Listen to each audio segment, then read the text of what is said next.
it's so exciting. Does this work? 1, 2, 3. Can you hear me? Great. Excellent. So it's, as I look around the room, it's so exciting to just see you here, right, at all.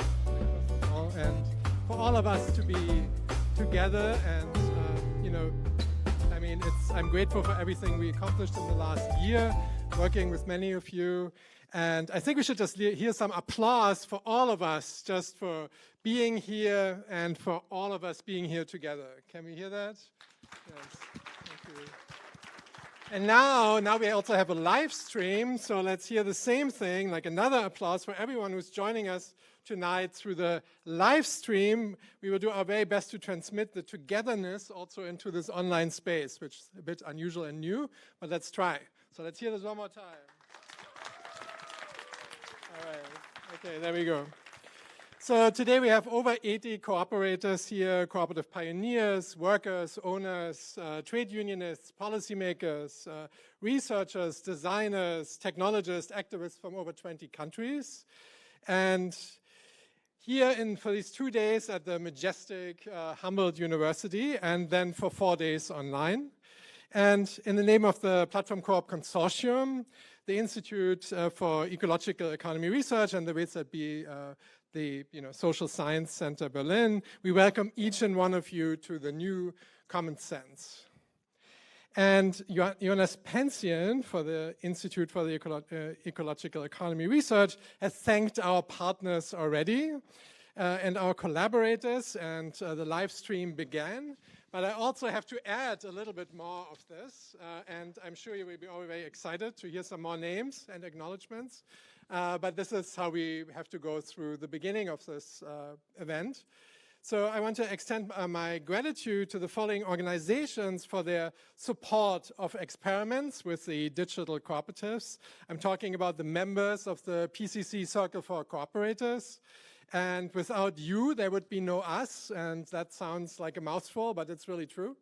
And so allow me to pay tribute to these organizations by swiftly reading their names. So it's the Institute for Technology and Society of Rio de Janeiro, Cooperatives UK, Cotabo, the National Cooperative Business Association, Fondazione Centro Studi Doc, the Organization of Brazilian Co-ops, OCB, Cooperatives for a Better World, United Healthcare Workers, so the SEIU, Colab Cooperative, Febe Co-op, La Coop de Commun, Fairbnb, NeedsMap, Democracy at Work Institute, SMART, the DCIS network, and Start.coop. So, and we would also like to thank everyone on the PCC Council of Advisors. It's too many names to read them here, but hopefully, so you see them briefly behind me. And so a wholehearted thank you for their, years of work. And of course, also a wholehearted thank you to Humboldt University for providing us with these rooms. I think Jonas has already mentioned that, but also to the governing mayor of Berlin, who actually visited us at the new school not so long ago, and the Senate Chancellery for Higher Education and Research for providing financial support.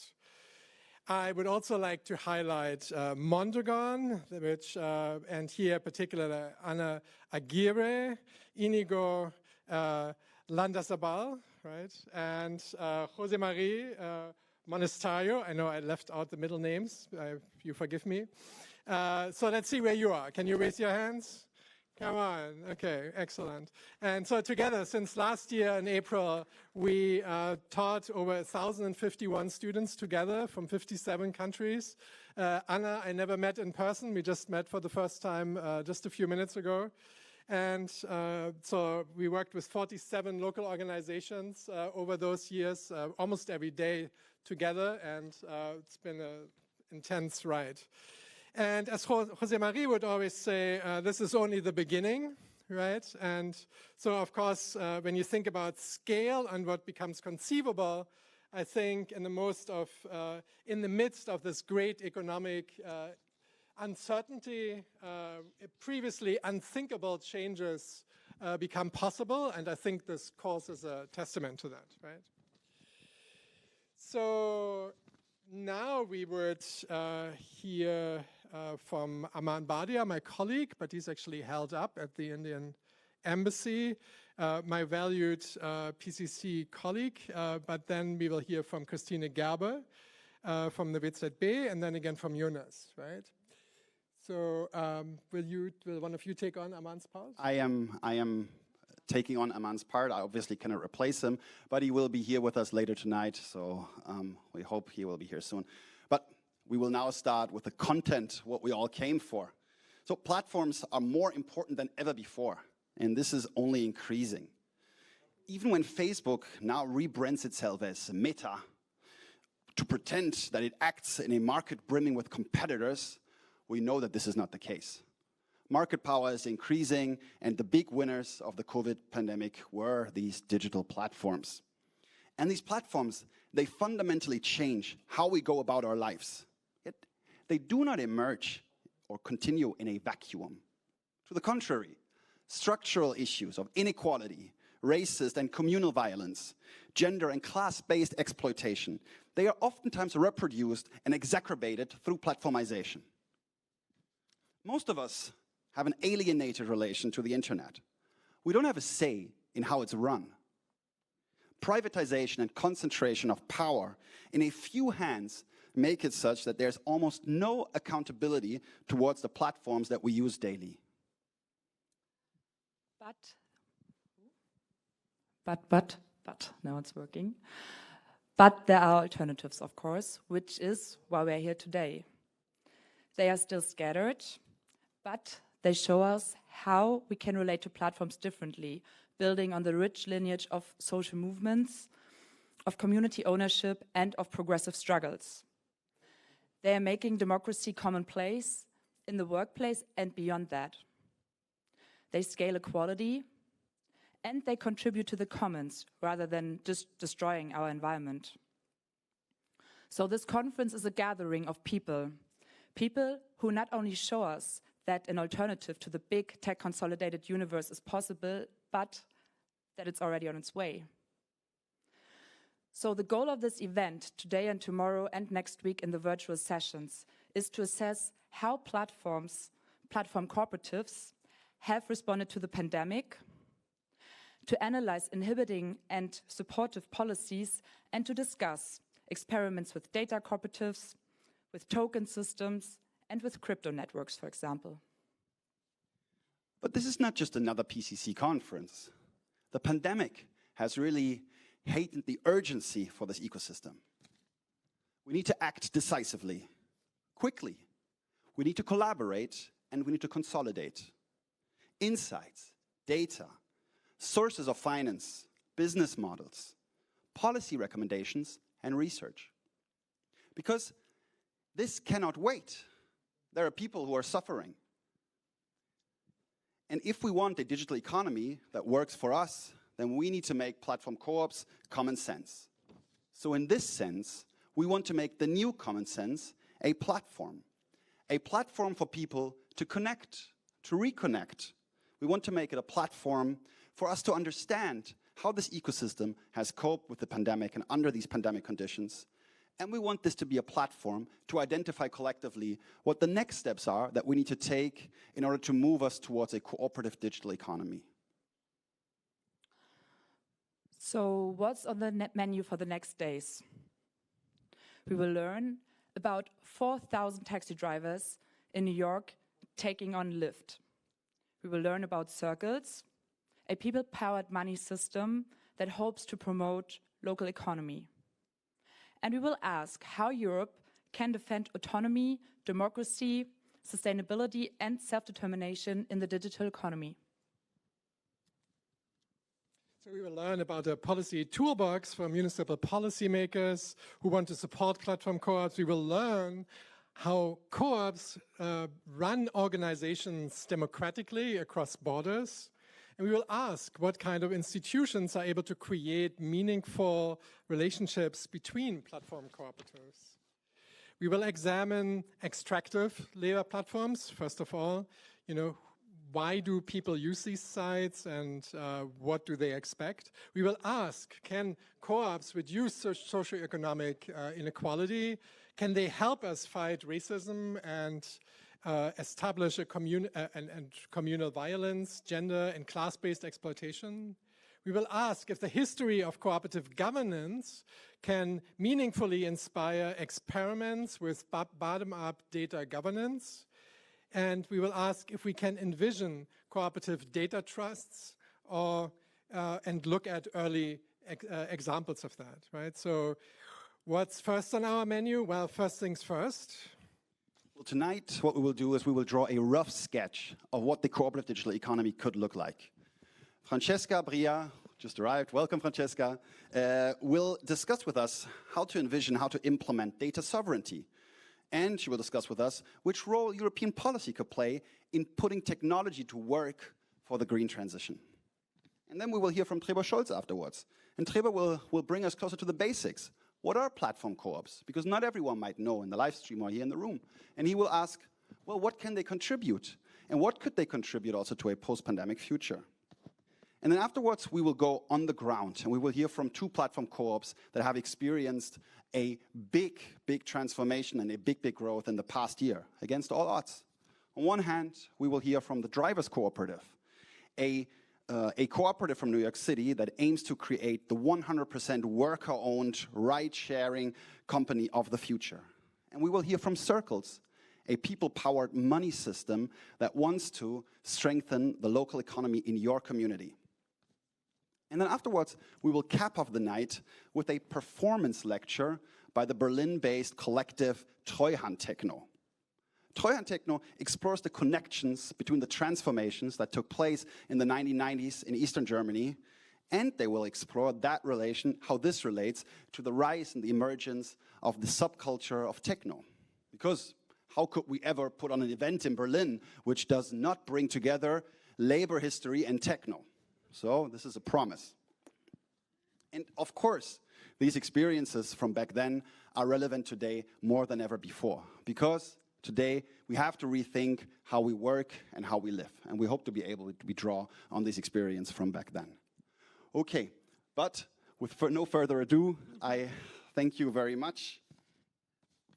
Before we start with the keynotes, however, I would like to welcome 2 people to the stage. The first person that I would like to introduce and then welcome is Inigo Albisuri Landazabal. Inigo, it's great to have you here. I will introduce you and then you can come up. Inigo has spent his entire career working in the various cooperatives of Mondragon Corporation. If some of you don't know what Mondragon Corporation is, let me tell you. Well, Mondragon is the largest cooperative in the world, and it brings together more than 80,000 people. And Inigo's work took him from Spain to Italy, to Mexico, to the US, and to China. And presently, Inigo is the vice president of Mondragon, and he primarily focuses on communication and public affairs. But next to his work with Mondragon, Inigo is also the president of CICOPA, the International Organization of Industry and Service Cooperatives. So it's an enormous pleasure for us to have you here today, Inigo, and we look forward to your welcoming as well. But before I welcome you to the stage, I also want to welcome another person that will speak right after you, and that is Mary Watson. Mary is here in front. Mary is Executive Dean of the Schools of Public Engagement at the New School in New York City. And in this role, she oversees the New School's founding division, and she's advancing its innovative approaches to action-oriented, engaged learning globally. Mary is a global leader in university networks such as the Globally Responsible Leadership Initiative and the Ashoka Changemaker Campus Initiative. Mary, it's amazing that you made this trip all the way from the US here, and we can't wait to hear from you. And with this, I want to hand over the mic to Inigo. Inigo, I would like to welcome you to the stage for your welcoming words. Thank you very much.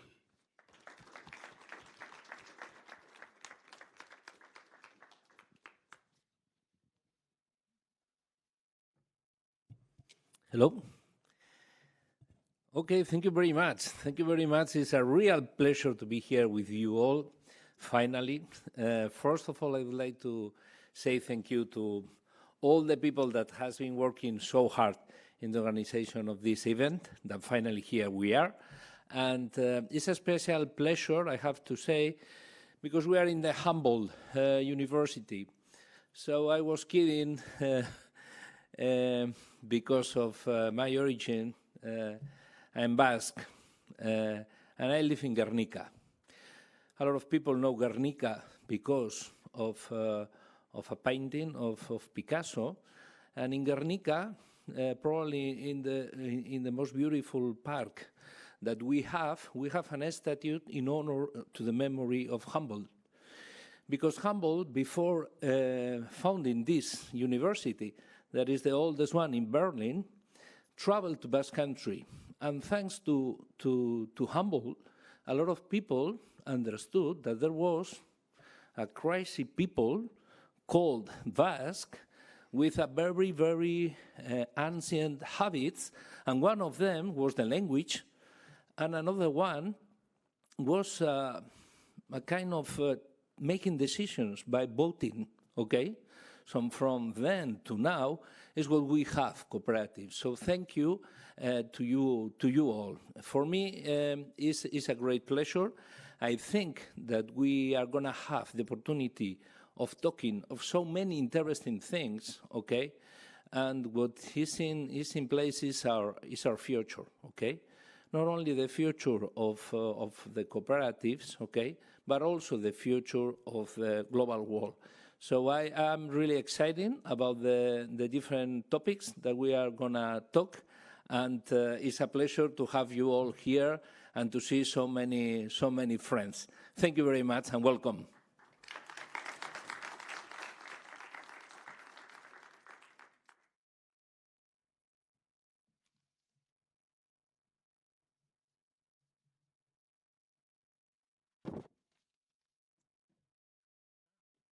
Thank you. Thank you. Good evening, everyone, and welcome to those of you on the live stream. I'm Mary Watson, and I'm representing the New School in opening this conference. 2 years ago, nearly, we homed this conference in New York City in the New School's campus, and some of you have mentioned to me tonight that the very last time you traveled internationally was actually to that conference. And so here we are again. I see a show of hands. There's a lot of folks who we're now reuniting again here in Berlin in a different moment. So welcome back to you all. Happy to turn over the administration and operation of this conference to Humboldt University today, and to the IOW and the WZB and other Mondragon and other organizers. I think this is going to be a fantastic moment. So 2 years ago, we were thinking about something different. We were thinking that there was a moment in society where the situation was very dire, that we really needed to think about new ways to address things like the inequality and wealth that was being aggregated by individuals, especially in the technology world. We were thinking about the complications of race and identity and what was happening in the various social movements around the world, and we were worried about climate change. Here we are 2 years later, with a very unexpected period in the interim, because things have indeed, as it seemed, gotten worse. And I really appreciated in the opening comments hearing that means that these kinds of initiatives are even more important than ever. So I don't know if you've been following the COP26 discussions in the last few days, but it looks like they're not going to make the minimum standards to help us to address the climate change. It looks like we still have even more tremendous rapid wealth disparities in the aftermath of the COVID dilemma. My own personal work is on human rights and supply chains in global fashion, and we've seen what's happened in the backing up of ports in the global economy. And race and wealth outcomes have not improved. So we need all of us in this room and all of you on the live stream, and we need all of a lot of other people who don't even know what cooperatives are. So I'll brag for a moment about the New School, because we are the founding home of the PCC, and our own Trebor Scholz, who you met earlier and we'll hear a lot about again, and most of you in this room have known for years, did a TED Monterey talk. Less than 2 weeks ago it was posted to the internet. And in that 2-week period, and here's the title, Stuck in the Gig Economy, Try Platform Cooperatives Instead. In the 2 weeks since that's been posted, more than 650,000 people have viewed Trevor's video. So the interest of being stuck in the world that we're stuck in and moving forward is accelerating rapidly. So what's our role here today? Our role as universities, as the New School, founded in 1919 on an anti-war, pro-peace, and pro-inclusion agenda, need to follow the example of places like Mondragon University and the ways in which they've actually put into place a cooperative initiative that actually has been world-changing. We need to think about how we can advance and accelerate the PCC, more partners, more platforms, more courses, more scaling. How do we actually scale this to a larger level?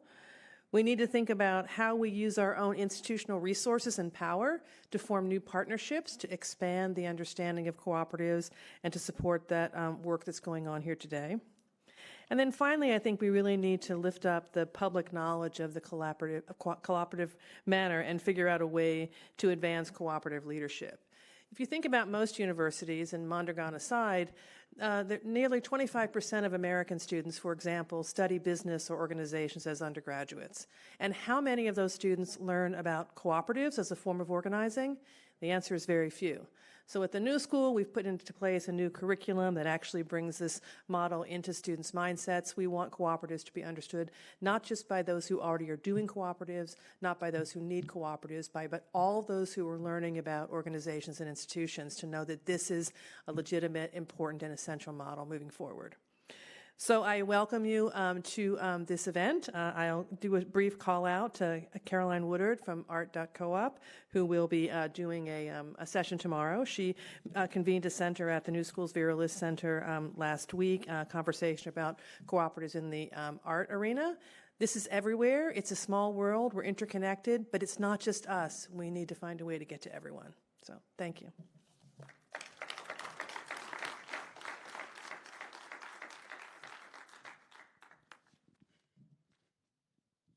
Thank you so much. Thank you so much to Inigo, and thank you so much to you, Mary. In the following, we will now start with the two keynotes of the night. And the aim of these keynotes is that together, what we want to do with them is we want to do this rough sketch of what the cooperative digital economy could look like. And the first keynote tonight comes from Francesca Bria. Let me briefly introduce you to Francesca. Francesca is the president of the Italian National Innovation Fund. What is that? That's a 1 billion government-sponsored program to boost the Italian startup economy. Before taking this position, however, Francesca has served as the CTO of the city of Barcelona. And there she devised strategies in the field of data sovereignty, digital cities, and digital innovation. She's also an honorary professor at the Institute for Innovation and Public Purpose at the University College of London. And, if that wasn't enough for one person, she's the member of the European Commission High-Level Expert Group on Economic and Societal Impact of Research and Innovation. She has been listed in the top 50 women in tech by Forbes magazine, and today she's here. I welcome you to the stage. Francesca Bria, thank you so much.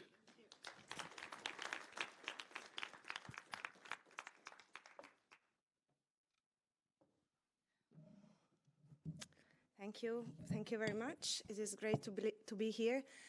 And thanks, Trebor, for the invitation. Thanks to all the organizers. I guess this is a hybrid event, so we have people following online, we have people here, and it's always really great to do things in presence these days. So thanks for making this happen. I thought I was going to go after Trebor, so I thought I was going to get some inspiration about what this movement is doing right now, but I will start with my talk. And then we will have a conversation with Trebor, which I guess is going to also touch upon things such as digital sovereignty and what it means to build a popular bottom-up cooperative movement to gain more power in the digital economy and to guarantee some democratic control over and also more democracy, economic democracy in this moment.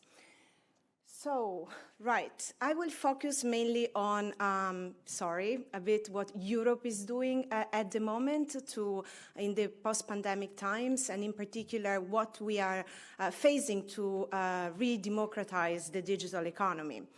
And I believe that in these post-pandemic times, we need a really new thinking on technology and innovation to give a new direction in the future. And obviously, as was said before, we are experiencing the first crisis of the Anthropocene. We have to deal at the moment with at least 3 serious emergencies. As you know, the health crisis, which is not over, unfortunately, caused by the pandemic, that trigger an economic crisis, which consequences on financial stability and on social stability is still not entirely clear. And then against the backdrop of a climate crisis that is getting more hard to solve. So it is clear that we cannot leave things as they are, but I believe that crises, being there wars or pandemics, sometimes can feed a new social imagination.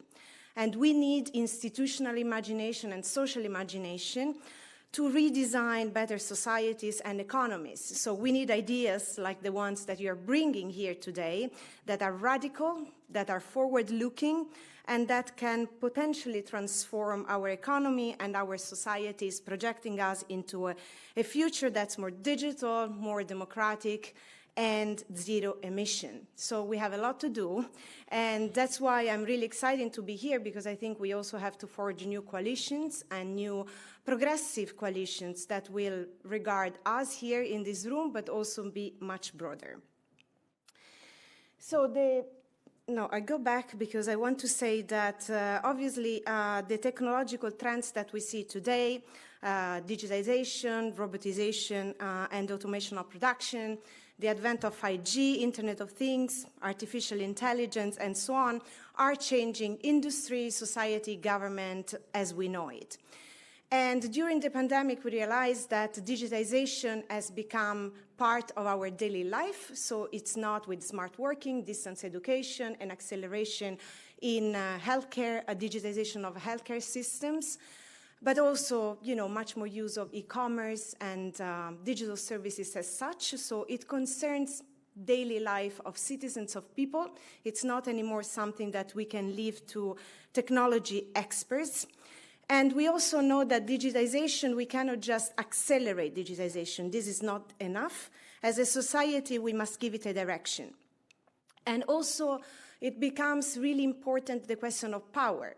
So who holds it, with what legitimacy, and for what purposes?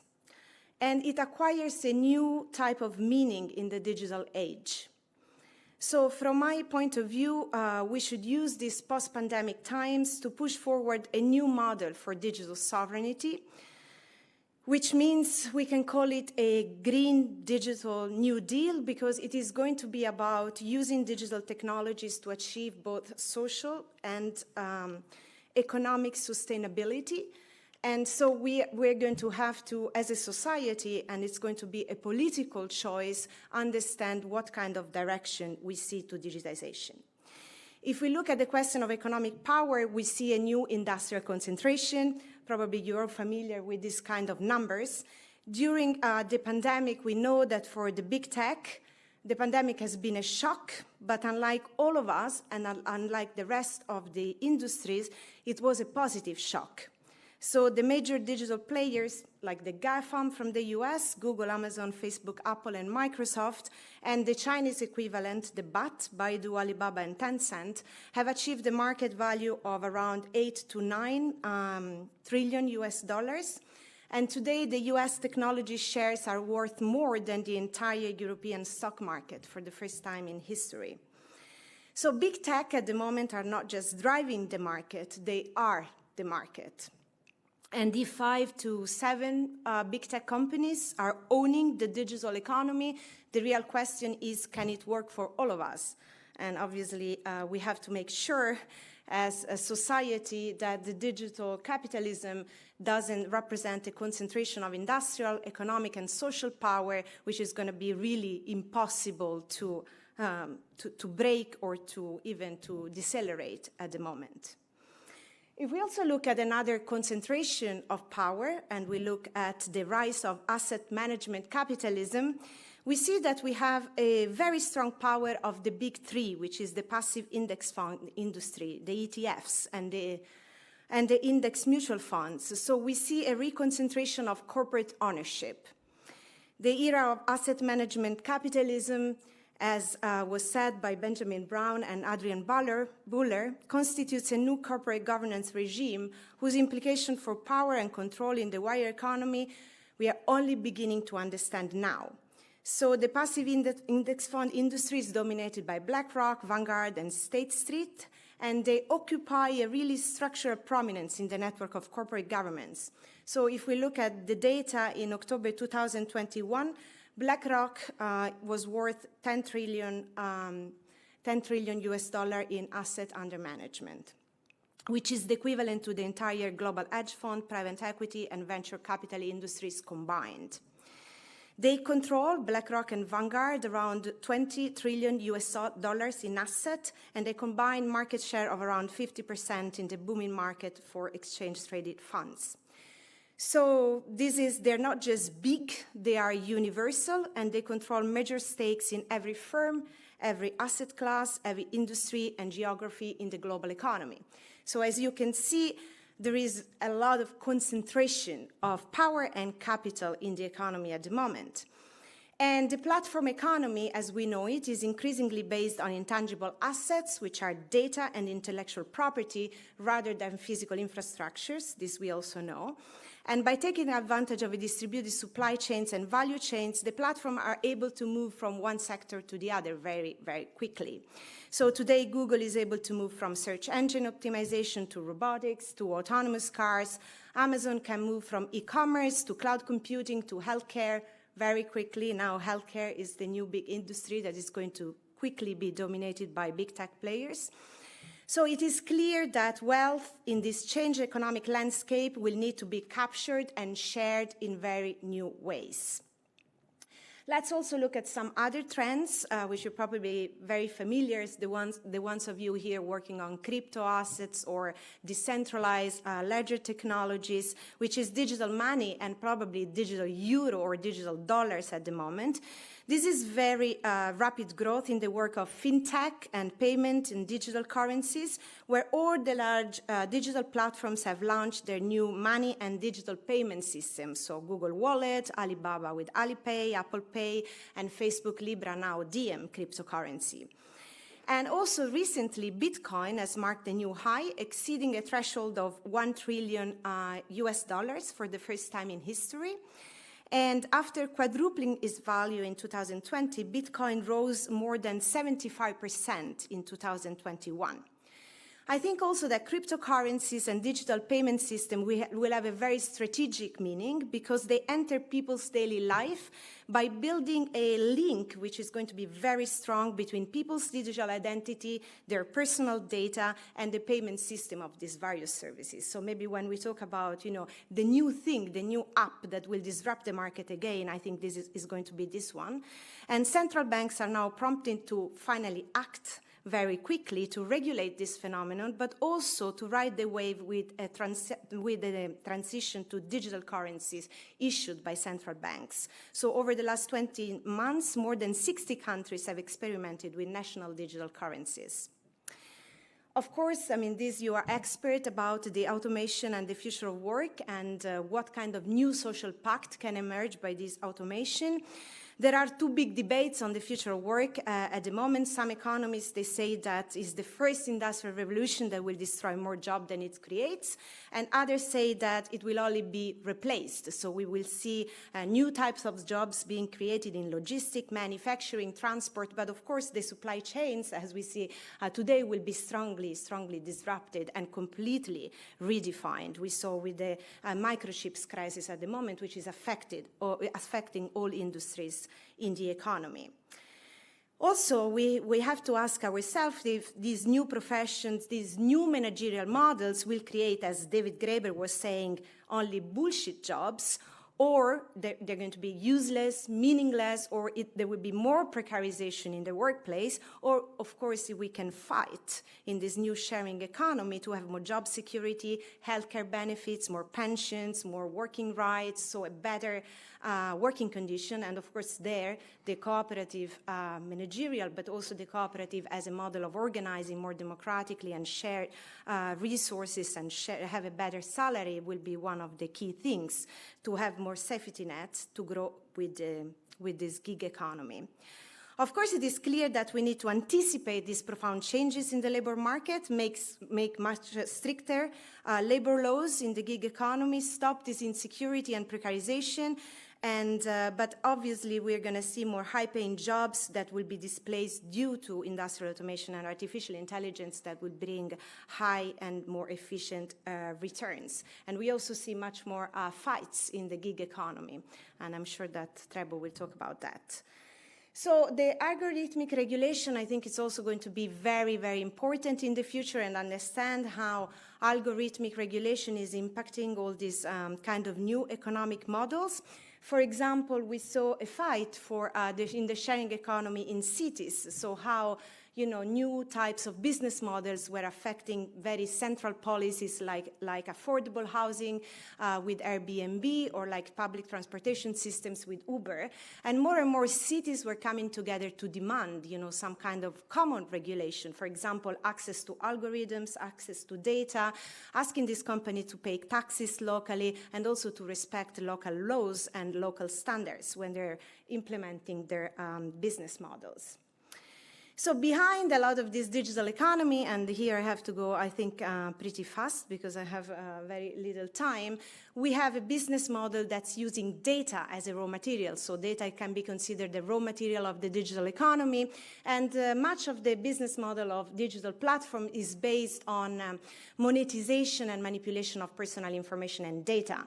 And we know what kind of negative externalities this can bring, of course, to the economy and also to society. And so Tim Cook has defined the data industrial complex, the big tech, which are, of course, using data to higher the profitability, but also to manipulate collective behavior. Economists talk about data extractivism. Obviously, here the metaphor is about oil and how we extract and then use this data for artificial intelligence engines and to create predictive services. And, many economists, and this is Zsuzsanna Zuboff in her book, Surveillance Capitalism, talk about surveillance capitalism as a new phase in economic histories in which, companies track everything we do and every single, collective behavior, and then they can predict and control future behavior. So in this big tech economy, you are not the product or the customer, you are the raw material. So in fact, data is about our behavior. So in this black box society, as Frank Pasquale defined it, what are the new rules for digital platforms? And what kind of responses we need?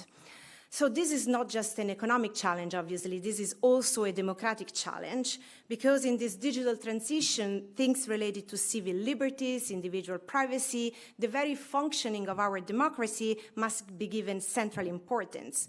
And too often, we are at the mercy of tech giants that use our personal data and information as bargaining chip to consolidate their dominant position in the market. And if not regulated, the foundation of our democracy and public space risks being undermined at the very root, by a new form of algorithmic power that is gradually replacing the Habermasian public sphere. So this black box society becomes our democratic public sphere. So in today's unequal digital society, the power goes to those that already have too much, and it fuels popular discontent with elites and giving rise to exponential growth of fake news, conspiracy theories, hate speech, racist attacks online, as denounced these days also by Frances Haugen, also the Facebook whistleblower that just provided a strong testimony in the EU, US, and UK lawmakers.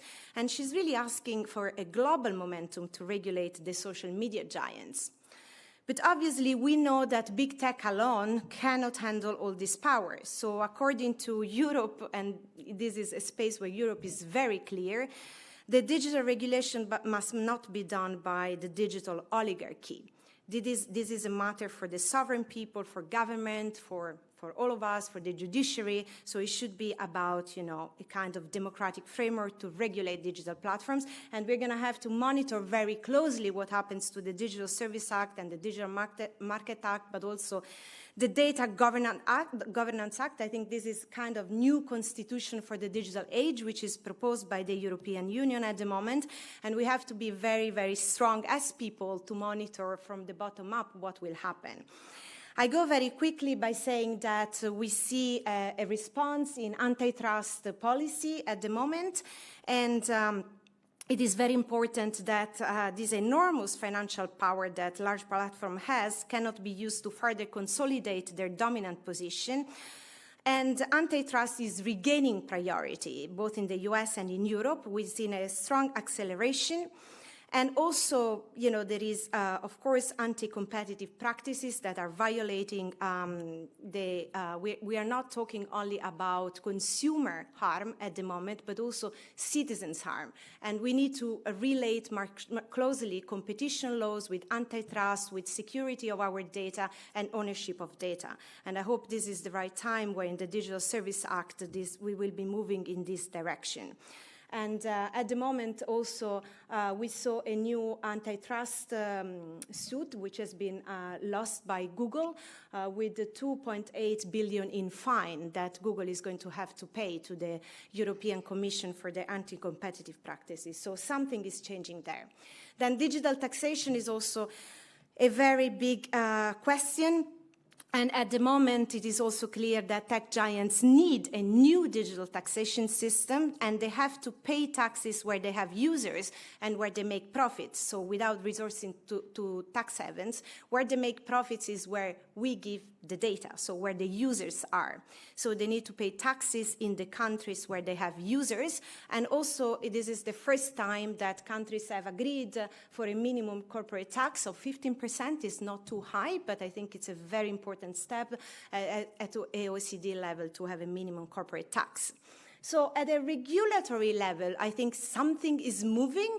Of course, when it comes to Europe, Europe is always seen as a big regulator for the digital age, imposing antitrust, competition law, the data protection regulation, the digital taxation. We know that this is absolutely crucial and this is very important, but this is not enough. And we know that also because, well, we need a new social pact, but also we need to compete. I mean, we need probably to create made in Europe technology, digital technology that is, you know, coming with principles, with values, with ethics and security by design, which is coming with a different business model that's not about selling and monetizing our personal data, but is creating common goods, is creating workers' rights. It's based on workers' and environmental rights, and it is producing wealth that can be redistributed in the economy, so wealth that belongs to all of us. So how can we make actually data a common good? How can we create public value, have more democratic control and shared ownership? And I think this is the topic of this conference.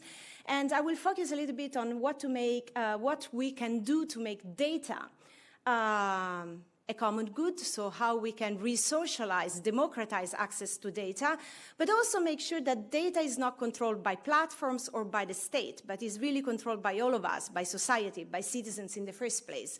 And I think to do that, we have to put people first, which is devolving more power to the people, to us, so organizing in a much more powerful way. And one example of this has been my previous work in Barcelona, of course, a city. I believe a lot that a network of cities in a coalition can do a lot because it's closer to citizens, it's in proximity, it can aggregate new forms of power. And we also have built a very powerful technology. I think it's called Decidim. It is decidim.org. It is an open source digital democracy platform. It is privacy enhancing. The data, the platform is owned by the citizens. The data is owned by you, by the citizens, and it has scaled from a city level with 400,000 citizens using it to create a shared program for the city of Barcelona. It became a platform now used by the entire Europe for the future conference of the EU. So there are hundreds of thousands of European citizens using now this open source, decentralized and privacy enhancing platform to decide, to have a voice, to engage in a participatory democracy exercise. At the end, I think political power will be the question, and participating in shaping, the future of politics is one of a very strong agenda that has to go hand in hand in reclaiming more power in the workplace. So we have seen also when it comes to data, how it is important to use big data, our healthcare data. We are continuously asked to show our green pass. We have contract tracing application. We are digitalizing healthcare system in Europe. It is important to use, big data as a public good to, for public healthcare purposes or, to improve our city and our economy. And even here we have some examples of creating data as a public infrastructure, reclaiming data commons. This is the Barcelona example again, where we not only, recuperated data that was given away in public procurement contracts to big corporations, we reclaim the data back as a common asset, as a public good for the citizens that pay taxes. So they need to have this data and use this data to improve their city. But also imagine in the future when we have to get to net zero, we have to implement a more participatory democracy. We need to leverage the power of technology, of connectivity, of data, and artificial intelligence for society to create more public value, but also to tackle, to basically transform the services, transform our cities, and get to the ecological transition that we have to achieve. We also been experimenting, I guess, a lot of people here in this room with decentralized forms of data governance. And for example, this is the Decode project implemented in Barcelona and other cities in Europe, where we implemented data sovereignty by creating new cryptographic protocols and enable citizens to decide what data to keep private, what data to share, with whom, and on what terms. So really creating a new kind of social pact on data. And I think in the back of this kind of reclaiming the infrastructure, the urban infrastructure, but also the enabling infrastructures upon which essential services of society depend upon. I mean, this is what technology is today. It determines future institutions. Then we can foster platform cooperatives. We can foster a more democratic and institutional innovation, creating next generation platforms that are based on better workers and citizen rights in order to bring long-term social innovation. What you see here is just some kind of Barcelona cooperatives and so on, but there are so, it's so rich, the network, and so big.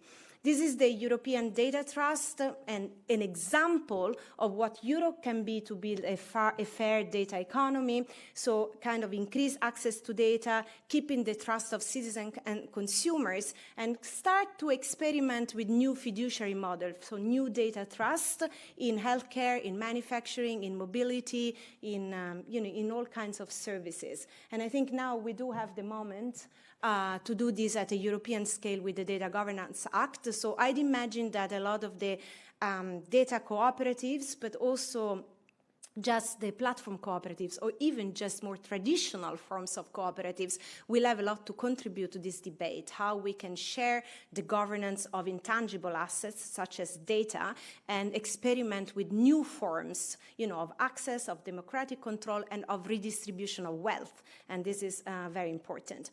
Of course, I'm very aware that it's not, cannot only happen bottom-up, but we need a new digital industrial policy. So this has to be done at a European level and maybe also at a global level. So I hope there will be a lot of cooperation between Europe and global South countries maybe on these kind of things.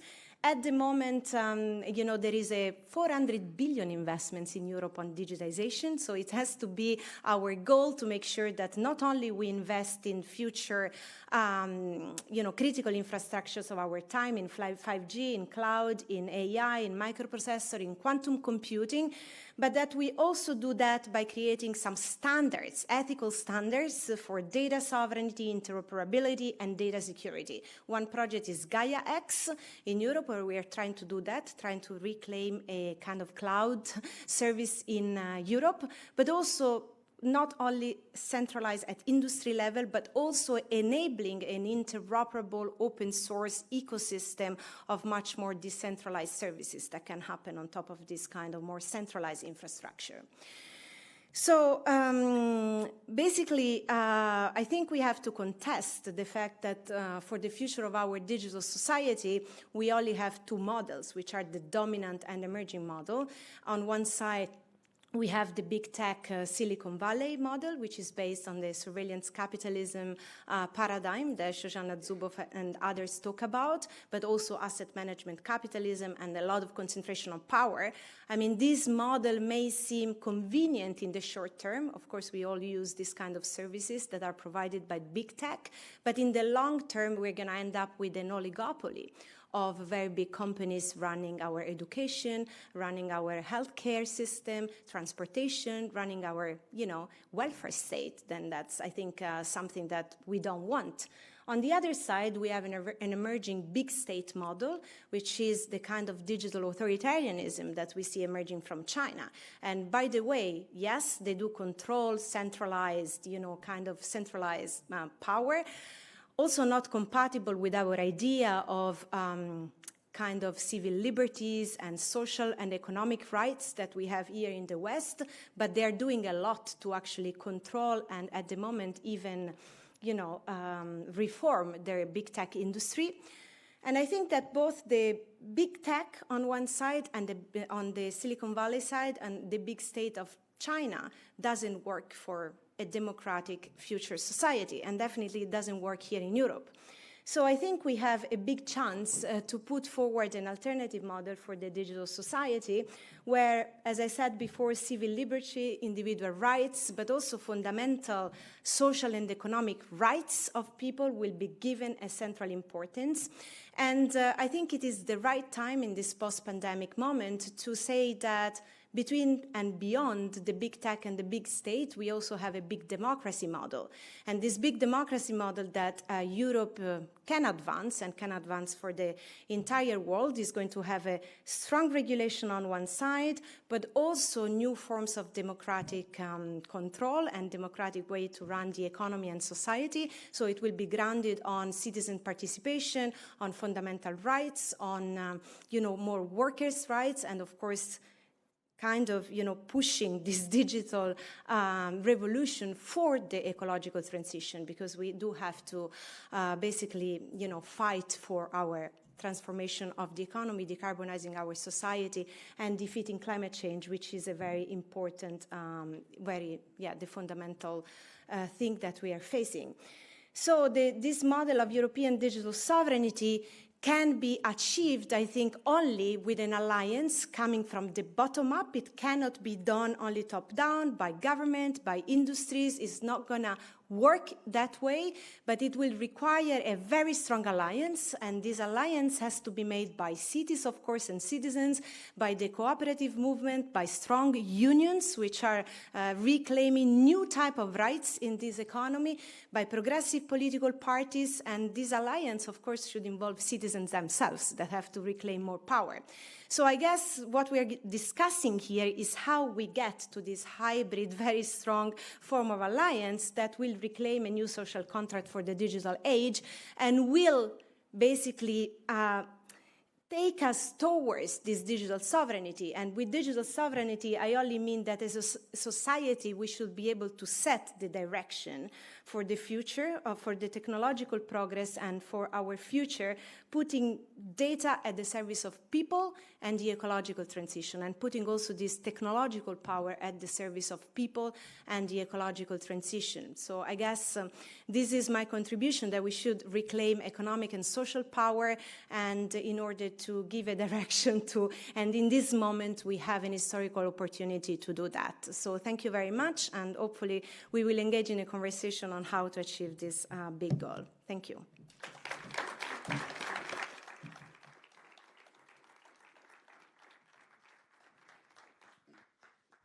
Thank you very much, Francesca. Next up, I will introduce our second keynote for the night. This will be Professor Trebor Scholz. Trebor Scholz is a community-engaged scholar, an author, and the founding director not only of the Platform Cooperativism Consortium, but also of the Institute for the Cooperative Digital Economy. As a faculty associate at the Berkman Klein Center for Internet and Society at Harvard University, as a guest professor at Mondragon University, and the former fellow at the Open Society Foundation, Trebor Scholz has made more popular this vision of a cooperative digital economy on a global scale. Trebor, we are very excited to have you here tonight, and I welcome you to the stage for the second keynote. Thank you.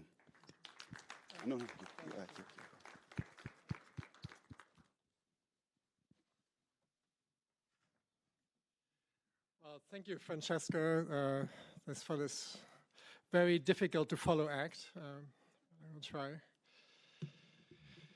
Hi, everybody. So Francesca gave this really big picture overview, and I will just focus on platform co-ops. And just because I know that many of you here are actually not familiar with that exactly, or I hear that question, like, what is that actually? And so not so clear to everybody. So that's what I will focus on, and I will do this by introducing Esmeralda Flores. And she's a house cleaner in New York City. And unlike other house cleaners, not unlike other house cleaners in New York. She is working through an app so that she can connect with clients. But unlike other house cleaners who use a typical tech platform, she is paid $25 an hour, which is a living wage. And so she is not exposed to this unpredictable algorithmic boss that I think Francesca also referred to. And that boss that would change her pay or hours from under her feet. And so that gives her family stability. Right? So every week or so, she is meeting with her co-workers. They are getting together to decide how much the company should charge, how much the workers should earn, and to determine how the company should operate. Right? So Esmeralda receives training in conflict resolution, in finance and management, giving her an opportunity to grow as a person within that company. I heard this from many workers in this company, that they say that they grow as people within that. So now you may ask yourself, what tech platform is this? And the answer is it's a platform cooperative, it's up and go. And it's not your typical tech platform. And what's different here is that there's a sharing of ownership and management of the platform, and each worker gets an equal vote and in decision making. And when it comes to wages or benefits and much more. So it's a truly democratic workplace, and I think that this is exactly what we need right now. So when we hear what Francesca introduced us to, this sort of big picture overview of the platform capitalism, we see that this is really what we need right now, but it's a more democratic workplace. Instead, at a time when tech platforms deny workers a living wage, when our benefits, our right to organize, and widening economic inequality in the process, right? So now it's time really for democracy, right, to spread in the workplace. And platform co-ops are one way of making that happen, right? Now, I know that for some of you, when they hear the word co-op, you think of a white guy like me, perhaps standing in a food cooperative, selling you vegan cheese, right? I know you just opened a food cooperative, the first one here in Berlin. So you're, like sandals and candles, sunshine and rainbows, that might be sort of the association for some of you. And it's true, right? Like food cooperatives are fantastic, but they're really just one group of cooperatives. And co-ops are basically a group of people who come together around a shared need, and be that vegan cheese or house cleaning, and they are willing to work together to run a business to meet that need. Right? So that's essentially what a cooperative is, and whether that need, and they are based on shared ownership and decision making. And co-ops are nothing new. Consumer co-ops, as we know them, have been around since 1844, so the end of of industrialization. In northern England, textile weavers saw their pay cut in half, and which made it difficult for them to afford food. Right? And so they all got together to start a cooperative to sell oatmeal and flour and sugar, right, so that they could feed their families. Today, co-ops in agriculture, not just food cooperatives, are really large. So in the United States, 55% of agricultural products are touched by cooperatives. And you probably heard of names like Ocean Spray or Land O'Lakes, at least if you ever went to the United States. But platform co-ops combine the best of these two tried and true models. The successful, almost 200-year-old model of cooperatives with the much younger one of digital platforms. So, and here's what makes them different, right? So they are different because they are made up of a group of people who each get a vote in decision-making when it comes to how much workers should be paid, or how much customers should be charged, and whether or not data should be collected and to whom they are sold. And another thing that makes them different is that they give power to the people so that they scale equality, right? And one way they do this is through higher pay. So when we go back to Esmeralda Flores, she works in the cleaning industry, which has an annual turnover rate from at least 75%. But Esmeralda has been with Up & Go almost since its beginning, so for 3 years. Up & Go is 4 years old. Typical tech platforms take out a fat 25 to 50% commission, right, which is an exorbitant amount for immigrants who make up the majority of the gig economy workforce. And so platform co-ops take much less. So the women at Up & Go decided to take 5%, so which is basically accounting for the running of the platform and for credit card fees. And that means that 95% go to the workers, right? 95% go to these workers. Esmeralda can also earn more because the company doesn't have a fiduciary duty to shareholders to maximize profit. And I think that's really important to mention. And here's another thing that makes Up & Go different. Because everyone at Up & Go co-owns the intellectual property of this company, that means that Esmeralda and her co-owners can now start a franchise of social businesses, of social enterprises, of cooperatives, and replicate this model also in other cities, which they are now starting to do in Philadelphia. Lastly, consider that Up & Go is made up mostly of women from Latin America. And when you look at the typical gig economy platform in need of VC funding, the data tells us very clearly that the chances of minority, women-led founder teams to find venture capital funding is in the single digit, right? So like a single percentile, so very, very small, which means that these women wouldn't have even been able to build their platform in the first place, right? Let alone provide a fair and equitable option for house cleaners to make a living and add some much needed diversity to the Tech Founders Club. Right? So today there are hundreds of platform co-ops like Up & Go all over the world, and they work in more ways than one. The data tell us that they are more resilient in times of crisis, that they are more productive, that they often pay better, and that they retain more workers because they pay them better. Right? So I really believe that platform co-ops are a better, fairer alternative. And that's why a few years ago, together with some colleagues at the New School, I started the Platform Co-op Consortium at the New School New York City. And there we basically do whatever we can to support platform cooperatives. We are working with more than 500 businesses in over 30 countries.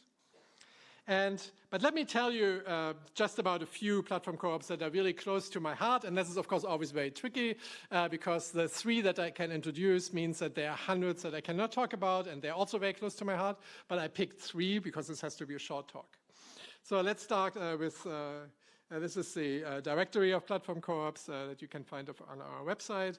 But I want to start with Co-op Right, which is a driver-owned platform cooperative. And we have Eric Forman here, the co-founder, with close to 4,000 drivers now that pays between 10 and 30% more than the big ride-sharing companies to those drivers and charges passengers 5% less. And even though they are a new company, they are already one of the largest worker cooperatives in the United States. Or take Fairbnb, which is a community-based alternative to short-term rental platforms, soon available in 120 cities and towns with over 4,500 hosts. Half of Fairbnb's commission goes to community projects, such as a food distribution center in Genoa. Right? So now you might be wondering, right, if everyone gets a say, at least the people who do not come from co-ops here, then you might be wondering if everyone gets a say, how is this not a total mess, right? A mess in terms of leadership, right? In terms of management, right? What, everybody has a say, how would that ever work? And the answer is, well, they do what everybody else is doing. They hire management, right? Look at Mondragon. They hire skilled programmers. But the difference is that the rules that management enforces are decided upon by all, right? So there you see a big difference. So far, I've told you about platform co-ops that are transforming the area of labor, right? So this was all focused on labor in the sectors of transportation and short-term rental and so on, but they have a potential to change entire other industries, from care to culture and the culture and arts sector, to higher education, the data economy, and so on. So what would it look like if data were managed by a co-op, right? Francesca alluded to this. A cooperative data trust, right? Or data cooperatives are emerging left and right. Imagine a social media co-op that's owned by users. A platform co-op like that has no fiduciary duty to shareholders, which means that they can decide which data are collected in the first place. They can offer more privacy and transparency and make users the beneficiary of the data that they are generating. So because we're here in Berlin, which is also a startup center, it's not quite Silicon Valley, but aspiring to be. You might be thinking of scalability, and I know that this is on the mind of many of you, right? You say like, I know for sure, in fact, some of the scholars among you will say like, well, Trevor, like how will this ever scale? How will this ever, face up to Google or Apple or Uber? And a few things on that. So platform co-ops don't really scale the traditional Silicon Valley way. I mean, in some ways they do. In 2009, Up and Go went up 97% from 2018. But remember, right, that the goal of platform cooperatives isn't to go public or maximize profit, like a traditional tech platform would. They scale very differently. So they scale more affordably than brick and mortar cooperatives. They scale by creating networks of co-ops that are then able to compete.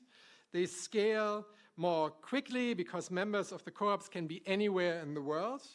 And they scale democracy because power can be decentralized through distributed ledgers or crypto networks.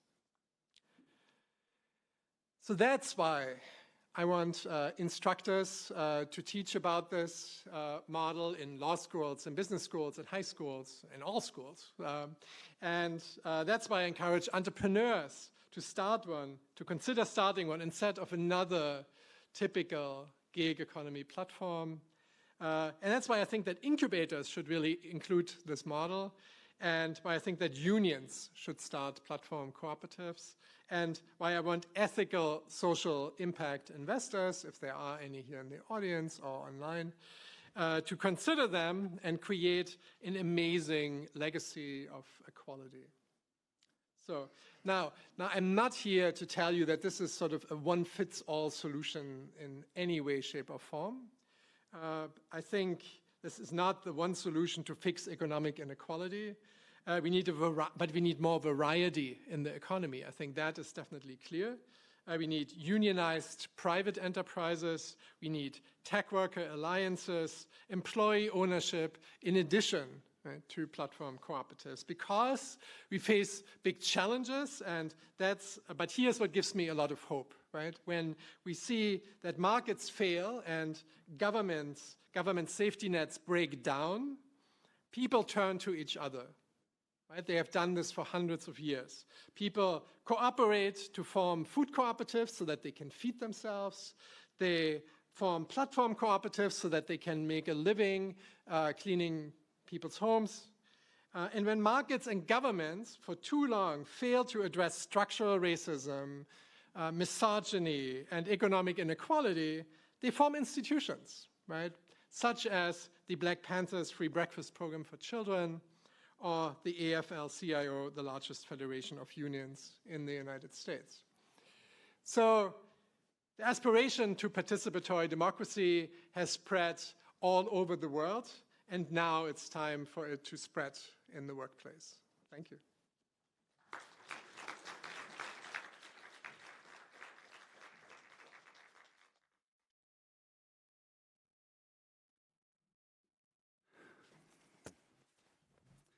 Thank you very much, Trevor. Thank you very much to the two keynotes. Now, as announced, we will have a discussion between the two keynote givers tonight. And the intention is to figure out what a rough draft of this cooperative digital economy could look like. How do these two conversations speak to one another? How could they benefit one another? And for this conversation, I would like to introduce a person that will moderate this and that will host this conversation, and that is Ela Kagel. Ela Kagel is the co-founder of Supermarkt, an independent hub for digital culture and the collaborative economy here in Berlin. And she's also the co-founder of Platform Cooperativism Germany, which is one of the offsprings of the Platform Cooperative Consortium, and which takes care of building the network of platform co-ops here in Germany and Berlin. And as a digital strategist and a cultural planner, she develops innovative approaches to public infrastructure and self-organization, and she helps to establish digital platforms, networks, and communities. Ela, welcome. I welcome you to the stage. Thank you very much for chairing this conversation. Thank you.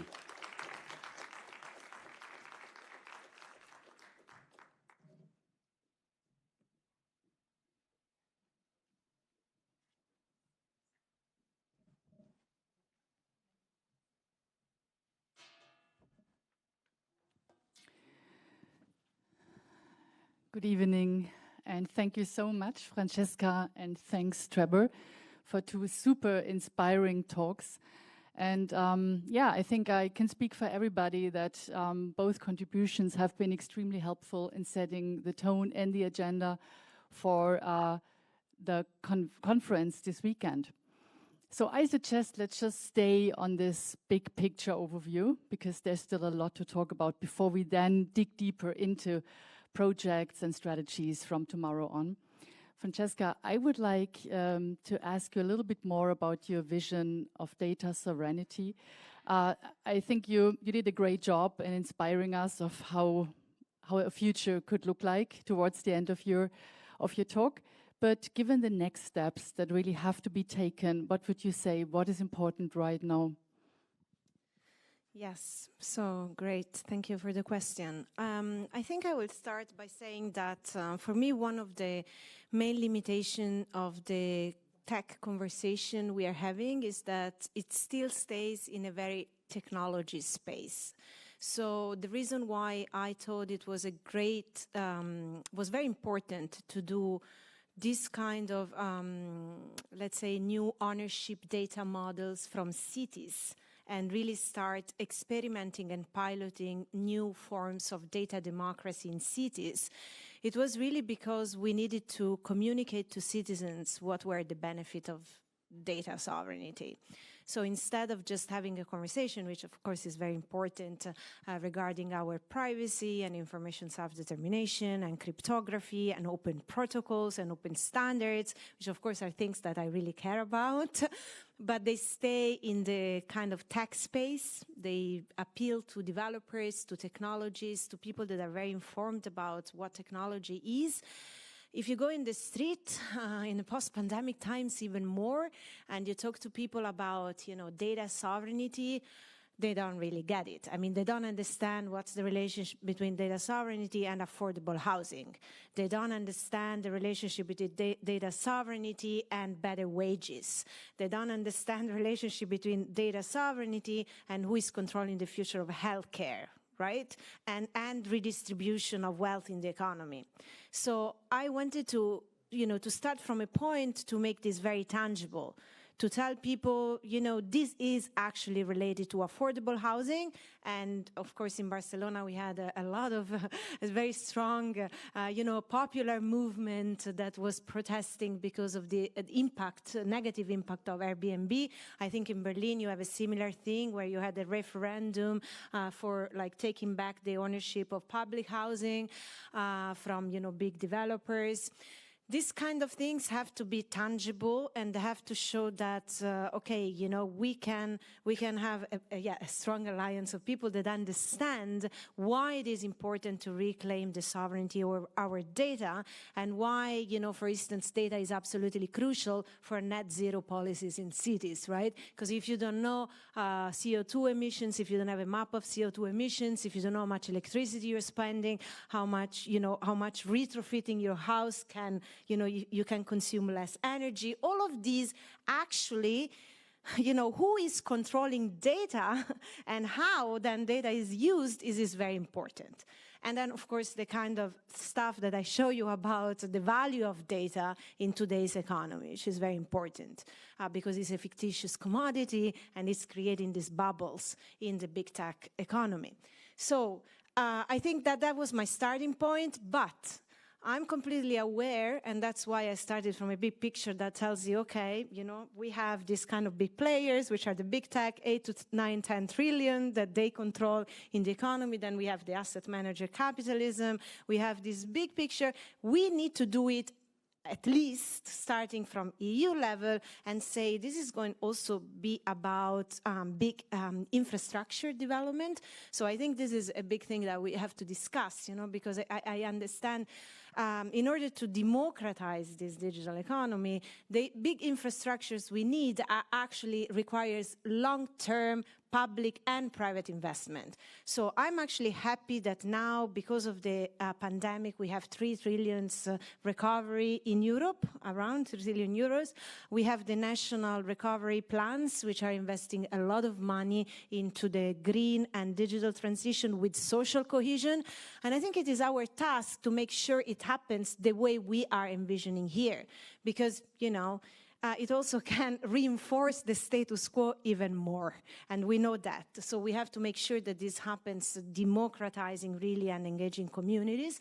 And just to be more specific about the data sovereignty, I want to see a model that's not only big tech versus big state. I think I made it very clear at my last slide. I don't want to see, okay, either we have the big tech companies, even if we have the big tech that are European, and then the other model is the state will control the data centrally. I think this is not enough for us, and it is going to present us with new types of problems. So we need another way, which is really more about people controlling this data and controlling the digital infrastructure of our critical infrastructure of our time. So with data, I think we need a type of data trust that can envision where a part of the infrastructure can be public. I think, for example, that data can be partly public and partly controlled by citizens. Some personal data can be controlled by citizens themselves. They need to know what data is their data, have privacy control, and then share their data based on, how they want to share their data and have their collective rights enforced. But I think part of this infrastructure should be public. So it's going to be a mix between public infrastructure, citizens-controlled data, and then we need to enforce rules for the big tech to share data with us, because this is the problem. How do we enforce data sharing mandates on the big tech? And this is very complicated because public interest data and how do you define that is very complicated, both legally and at an economic level is also complex. But I think, for example, a conversation with Trebor can be, I'm working with the labor ministry in Italy now and in Spain for algorithmic control that impact labor negotiations. Because in the gig economy platforms, the boss can be an algorithm, unquote, meaning that the algorithm can have an impact on your working condition, on you and because of your reputation, and we saw cases happening, you can be fired, and also they have a very strong impact in collective bargaining and collective negotiation. So the unions are not there yet. They're not having this conversation. We want transparency and mandatory access to data and algorithms because they have an impact on collective rights and collective negotiations. And I think we have to push this very strongly as a society. Yeah. Thanks so much for this clarification and expansion on your previous ideas. Thanks a lot. And I also noticed that you would like to get maybe some responses from Trevor on some of the points you have mentioned. And I guess you will also respond to some of them. But I have a question for you, because you showed us how platform co-ops actually scale, not up, but rather the scaling deep. And I'm wondering, Trevor, if you could expand a little bit on your vision of this scaling up, maybe even on a global or planetary level. I think it's really important, right? Like to hold, does this work? Yeah. When I think of American labor history, right, there's this amazing quote from 1898 from the Labor Annals, which read that for people to own the monopoly, that it would be better for people to own the monopolies than for the monopolies to own the people. But sure, right, so most people here in this room would probably agree, but the question is how? Right, so how do we do this? So Francesca laid out this very clear vision for European legislation, which I completely, support. But I think also there are, of course, limitations to that too, like what can actually be implemented. So for me, like a big vision is really one of a sort of transnational pluralist ecosystem, right? So I imagine like a network rather than a bulwark, right? And building on the history of the cooperative commonwealth, like an economy made up of many small autonomous cooperatives that then as networks compete against these large corporations. And also, I mean, the research shows that the cooperative form isn't really suitable, right, for all sectors. So I think it's important to acknowledge that this larger vision also has to be a bricolage of different organizations, making up worker and user-owned businesses, not-for-profits, like I said, unionized private organizations, publicly owned digital marketplaces, and hybrids among all of these.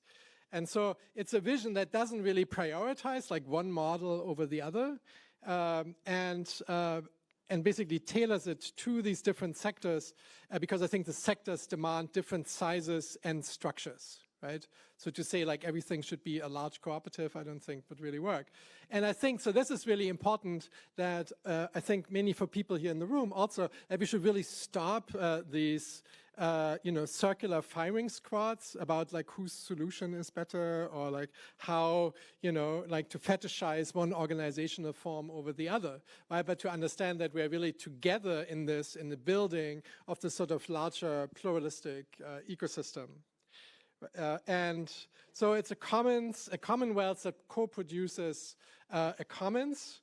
Right, this proposed digital pluralist commonwealth would be rooted in, and yes, I have some notes on this, so we actually, rehearsed this before, in shared data agreements, cooperative data trusts, and so on, and, community stewarded AI, token systems, participatory budgeting, and, distributed decision-making.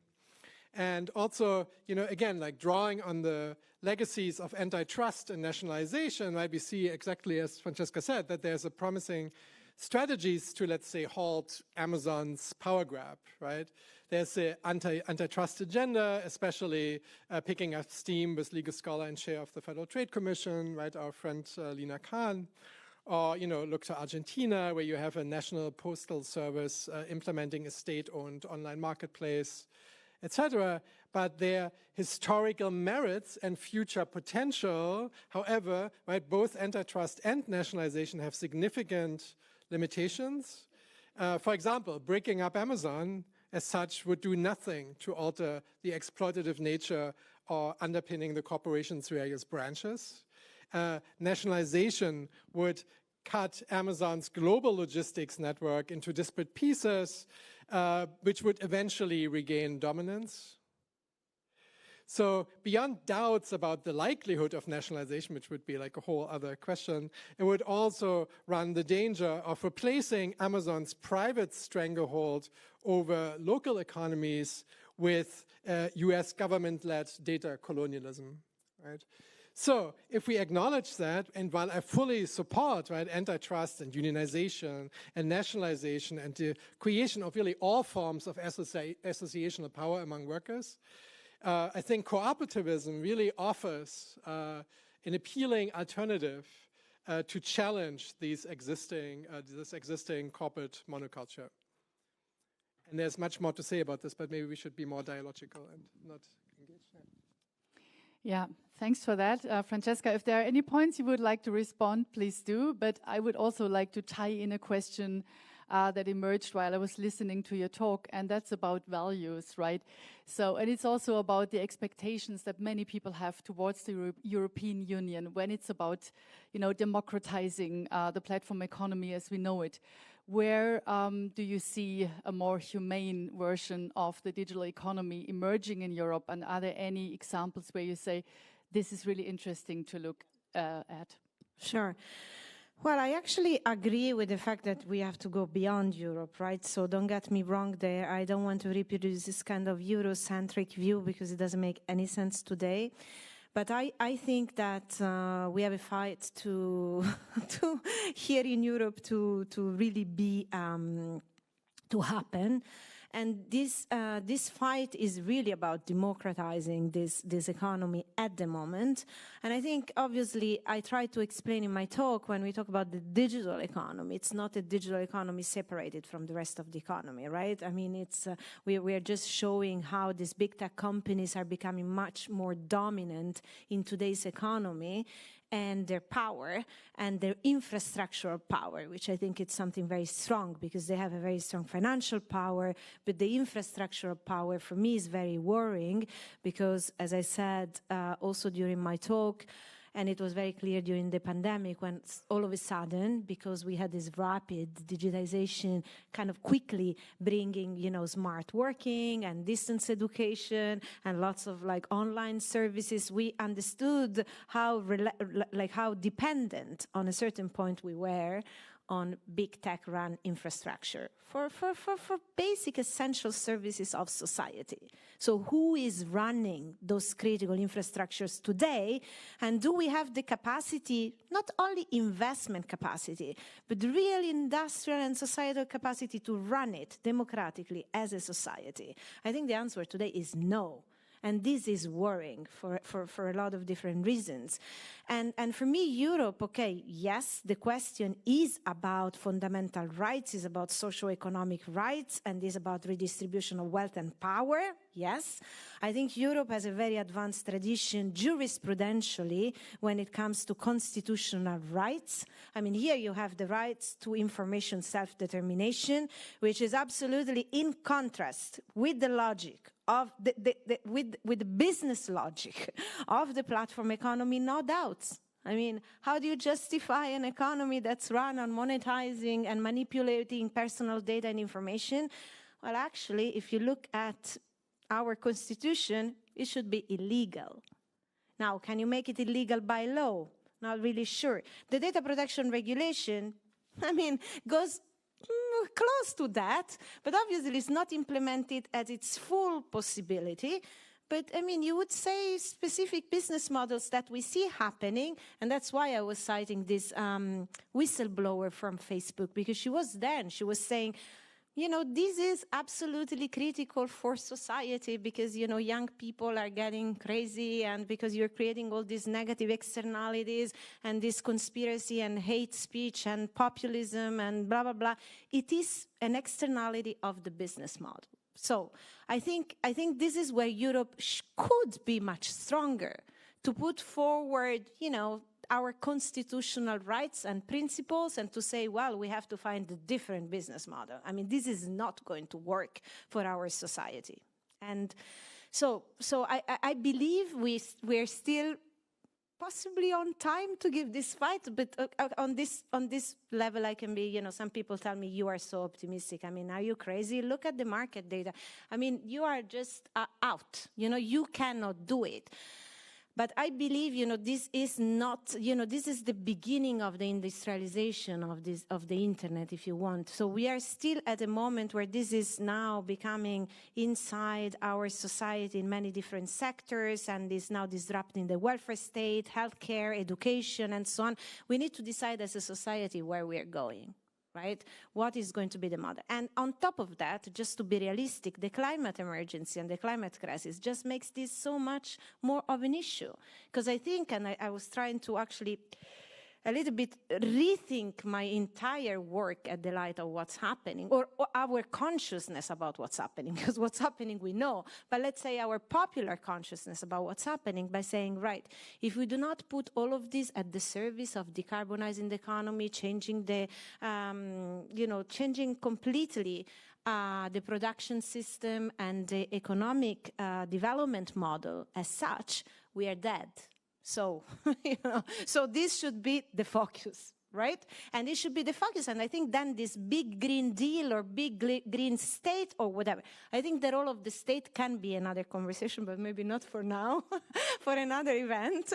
But I think even the state and the possibility of a democratic state, with the fiscal and economic capacity, with the kind of social power, even the bottom-up struggle, but we need that in order to give a direction to what's happening. In order to achieve this vision, we need that, absolutely.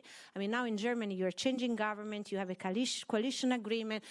I really think we should put those topics in the agenda, and like urgently so, because otherwise I'm afraid we're going to be speaking ourselves. We are all already convinced that we need to democratize, but there are going to be much more bigger imperative, new crises, the climate crisis, pandemic crisis, the economic crisis, and at the end, all these propositive social changes are going to be actually harder to be implemented. And the risk it is, and I shut up, more authoritarianism. Yes, it is. I mean, we see it. The models that we are confronted with, it's not more democracy, it's more authoritarianism. And that's why we have to push for for more democracy as a solution to this crisis, because otherwise there's going to be new kind of right-wing populism versus authoritarianism. And, how do we deal with this need of radically democratizing? Right, so when we talked earlier, when we prepared this, we had this really interesting, vibrant conversation, very, very quickly heated, which was essentially just what I would respond. It's like, I think that you're absolutely right. I mean, everything you say I would completely support. But I think there's another side to that, which is, when I think, and I gave this example when we talked, right? When I think of a worker in 1978 in the United States joining the labor market, they didn't have a pay increase for their entire career, right? So adjusted for inflation, no pay increase, right? Since that time, while productivity spiked, right? And so while politicians, policymakers, were for this entire same time, we're telling them that, they are fighting for their rights and so on. And this is very important, right? I'm not at all making an argument against legislation or against policy at all. But I think there needs to also be a consideration, and it's not some kind of short-termism or whatever, folk politics or whatever you want to call it, for people now in their lifetime to actually have, for these like 10 million platform-based workers perhaps, right? Like, I mean, all these things that you described, they are fantastic, right? So when will this be implemented, right? I mean, so, and I'm not saying that these long-term goals aren't important, and I think they are, and what you're doing is incredibly amazing, and I support that, but I think that we also need to think about what can happen with this courier in Barcelona next week, right? And so I realize that that is, of course, thinking in the short term, and it's concrete, and people criticize that. But I think it's a very sort of elitist position to criticize that, because you aren't in that position, right? So you are not out there in the street on your bike doing this work. I'm not saying like you personally, but so I think this is where I see that these sort of this cooperative ownership can give an answer and a support for people to bridge, I guess, until the time comes that these grand democratic changes are all kicking in, and we live in a new society, and a new man will emerge, or a new woman will emerge. I have been receiving signals here from, are we slowly coming to an end, or is there, okay. That's such a pity, I have so many questions, but that's it. Thank you so much, Francesca and Trevor, for your contributions, and I think it was super inspiring. Thanks, everybody. And I pass on the mic to Jonas.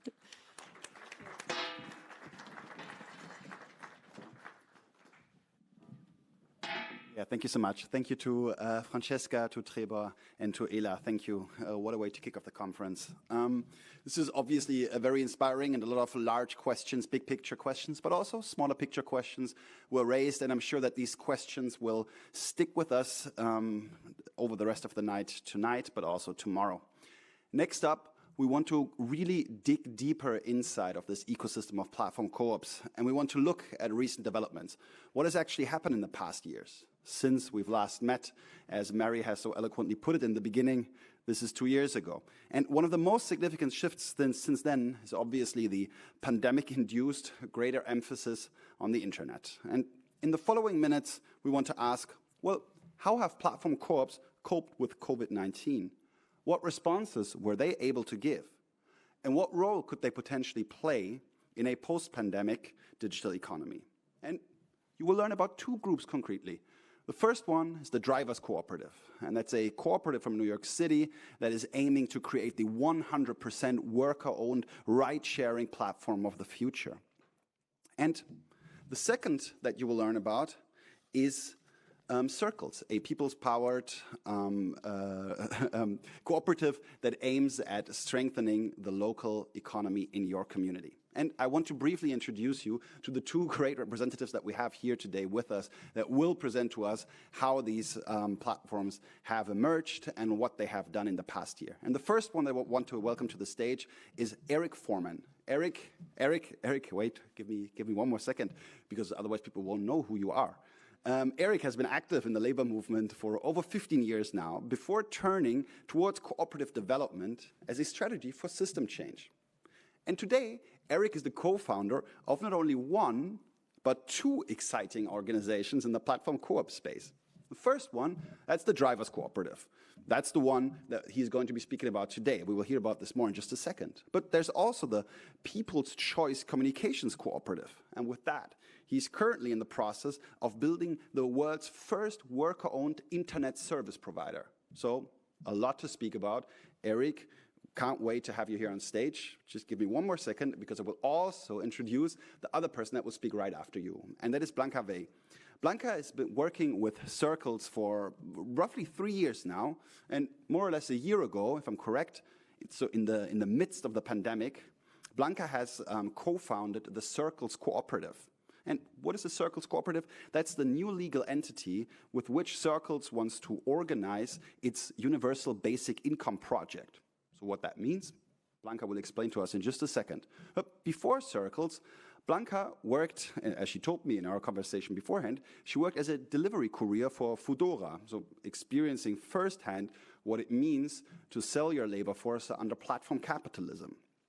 And in her free time, Blanca is working on feminist and queer issues, and she has organized house occupations with people that experience homelessness. So we can't wait for these two people to join us here tonight. And first of all, I'd like to ask Eric Forman, to come to the stage. Thank you so much, Eric.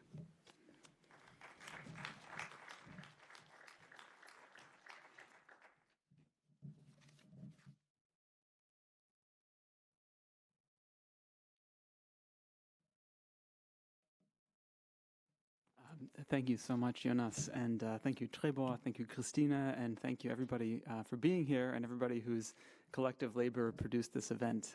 It's very exciting to be here and to take a moment out of the very busy day-to-day of the Drivers Cooperative. It is very much a work in progress, and so what I'm going to share with you today will be largely descriptive of how we came to be where we are and why. I'll be talking about the evolution of the co-op, and also I'll start here with a few words about my own journey. I think there's a way for me to click next slide. Is there?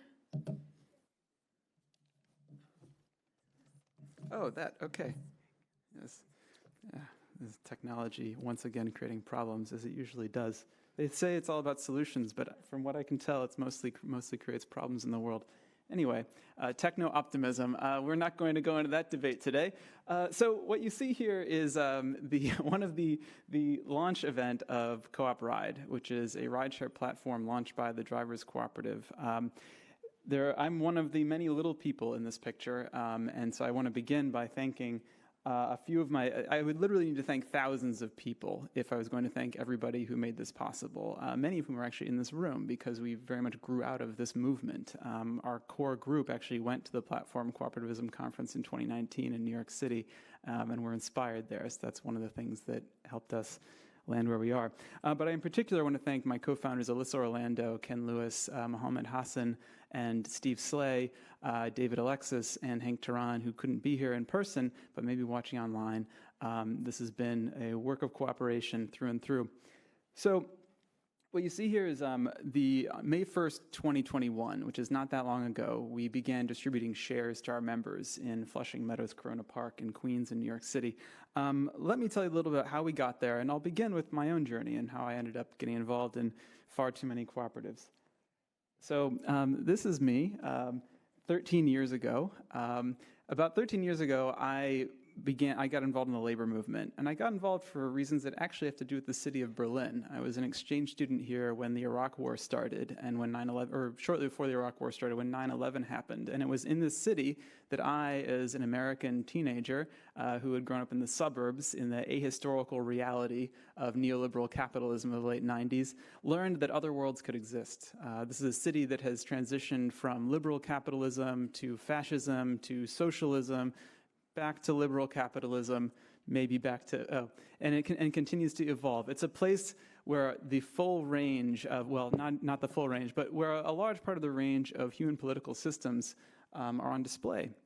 So when the Iraq War started, many of us here were probably part of that moment. We had the largest protest in human history on February 15th, 2003, and it wasn't enough to stop the war. So I started asking myself, well, first of all, what would stop the war? And I read some books, and a lot of people like Noam Chomsky said, well, or a lot of people like Noam Chomsky or like Karl Marx said, well, what could stop wars is workers stopping work. I said, oh, that would have been great if we could have done that. And then I also asked myself, why do wars happen? And a lot of the analyses came up with similar explanations, that it's because of our economic system, which is based on imperialism and plunder of resources and control of markets. So I started thinking about what we could do to change those things. And a lot of people said, well, you need to organize at the point of production. So I said, okay. And I joined the Industrial Workers of the World, a radical labor union, which believes in building a cooperative commonwealth. And I began working at a Starbucks in the Mall of America. And 2 years later, I was fired for doing exactly that, trying to organize a union. I got my job back and worked there for another 4 years. I spent about 6 years trying to unionize the fast food industry with the IWW. And I don't regret that at all, and I think that these struggles are ongoing. Workers in Buffalo, New York are trying to unionize Starbucks while we speak. These are important struggles, and it's absolutely crucial that people continue waging and supporting these struggles in the workplace. But after 6 years of this, I kind of had to reflect a little bit. I realized that while we made some gains, a few more cents an hour here and there, more respect in the job, a sense of empowerment, sometimes more stable schedules, we were a long way from the cooperative commonwealth. So I started thinking about alternative pathways, and I also reflected on some of the things that I'd heard from my coworkers when I talked with my coworkers about organizing unions. Very few people, when they imagine how to get a better life, say, for very few workers would I ever hear the first words on the tip of their tongue when I asked them, what would you like to do differently here? What would you like to see change? It was rarely start a union. As a union organizer, your task is to open that up as a possibility and make people think that it is possible to collectively have power at work. But it didn't come very naturally for people. What I did hear was a constant and soft refrain of, I want to start my own restaurant. And at the time, I kind of dismissed that as being petty bourgeois, and the Marxist arrogance of a labor organizer in their early 20s. But when I really thought about that, it sat with me. People want to own, maybe instead of being less radical, maybe that's actually more radical. People don't just want to bargain with an employer, they actually want to have full democratic control over their workplace. Now, of course, people were thinking of that kind of individually in a lot of cases. So I also realized, as I learned more about how these businesses work, that the people who start businesses are not the kind of Ayn Randian great geniuses that they make themselves out to be, right? Like, everyone in this room is exactly as competent and able to start and run a business as the people who end up doing those things. What they have is access to capital and often a certain arrogance that they believe that they are preordained to be the masters of the universe, right? So that stuck with me. I did a lot of other things, traveled around, moved to China for a while, was involved in other labor organizing things. Years later, I ended up in New York City, and I started working as the education director of a labor NGO organizing Uber and Lyft drivers. And here, again, the first thing I heard from workers was rarely, we want a union, although workers certainly do want to organize unions. It was often, we want to own the platform. Why don't we create our own app? So I got some resources. I started a class exploring worker ownership and how that could transform these numbers that you see up here. Uber and Lyft are extracting about $1.5 billion every year from the 91% immigrant workforce of for-hire vehicle drivers in New York City. They're also deactivating drivers, which means firing drivers along patterns that evidence racial bias. And they're externalizing all the costs of doing business onto drivers, which pushes drivers into poverty. So for a sense of what those numbers look like, you can see the math on the screen here. So workers want to own the platform. So I decided to get some, and workers have been organizing and fighting against this, but for every step forward with regulations, often they're pushed 2 steps back. So I decided to see what I could do to help drivers start their own platform. After the class ended at my place of employment, starting a competitor to Uber was outside the scope of my job, so I began spending nights and weekends working with a group of drivers to launch a driver-owned platform. That work was really able to accelerate during the pandemic. Ironically, as capitalism slowed down, I think we can all remember when the world's heads of state and heads of cities were resistant to slowing down capitalism in order to save lives. Tens of thousands of people in New York City died because our elected leaders were too irresponsible and too accountable to the financial captains of our country to take the simple step of even closing the schools. Let's never forget that, right? So during that time, drivers were off the road. There was a struggle for drivers to even get unemployment benefits, but once they were able to, suddenly there was time and space for workers who usually are working 60 hours a week behind the wheel to think, to meet on Zoom, to talk and to plan. So what we came up with was that this idea to build a driver-owned platform with the goal of replacing all the negative things you see here that drivers experience with Uber and Lyft with a much better daily reality. The goal is to help drivers transform their own daily lives through worker ownership, and that is what's happening. So it might seem very unrealistic for workers to do this. What I realized, and I know I'm running out of time here, what I realized is that to start a platform, we needed basically 5 things. You needed drivers. Well, obviously, we had a lot of drivers because our group was made up of drivers. You need riders. Usually, the corporate platforms pay for marketing in order to get riders. We realized we could tap into sort of the social movement networks we were part of to spread the word, to get riders. You need technology, which is no small thing and continues to be a struggle that we're dealing with, but we do have technology. You need a team that knows how to manage those things and put them together to run a business, and you need capital. So most companies start with that thing, with capital, and use it to buy everything else. We started with labor, and we had to somehow assemble the other resources. What I realized in this process is that entrepreneurship, I think people think of as, this is not the same as normal entrepreneurship, obviously. Normal entrepreneurship, you go to a venture capitalist, and ultimately where you're selling them is the vision that you're going to build a company which will be valued very highly because it's able to extract a lot of value from workers, and that's what will mean that you're able to sell out your shares in successive rounds of investment. We took a very different approach, which I think is a nice word in French, bricolage, right? Which is where you assemble things together. There's a great word in German, zusammenbasteln. Wir haben diese Firma wirklich zusammengebastelt eigentlich. But my favorite word of all to describe this process is from English, which is MacGyver. We MacGyvered this thing together. We got drivers from our labor organizing networks. We have riders from our social movement networks. Technology we actually bought and then customized at one point. And capital, we were very lucky to get the support of the early support of that's our team, from the cooperative movement. We crowdfunded, we got a loan from Shared Capital Cooperative, which allowed us to get started. That helped us launch. After we had launched, people were like, oh, this is actually a thing. Suddenly, it became possible to raise money through regulation crowdfunding. We raised $1.4 million, which we're now using to build the company to the next level. This is a meeting of our members with our securities lawyer where we're discussing using this pathway, which allows workers to retain 100% ownership. So that's what brought us to where we are now.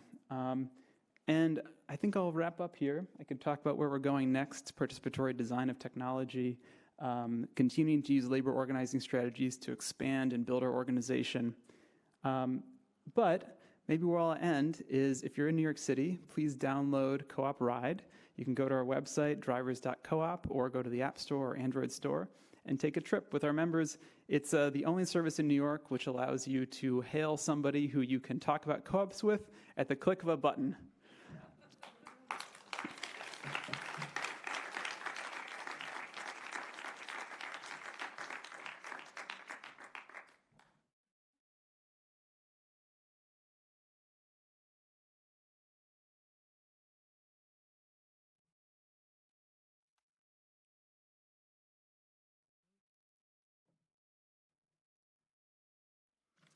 Hello. Okay, so let's talk about circles. I try to explain it, you won't understand, but it's okay. Circles is a community-based, complementary currency. In other words, it's a cryptocurrency because it's on the blockchain. It's on the XDAI, that's a side chain of the Ethereum, which means we don't use so much electricity like Bitcoin. I like to say it because some people are concerned about that. And by circles, we say that we give each other basic income. With circles, can communities give each other basic income? And it sounds like marketing bullshit, but no, with circles, it's indeed a matter of fact. I will explain that a bit later. If you set up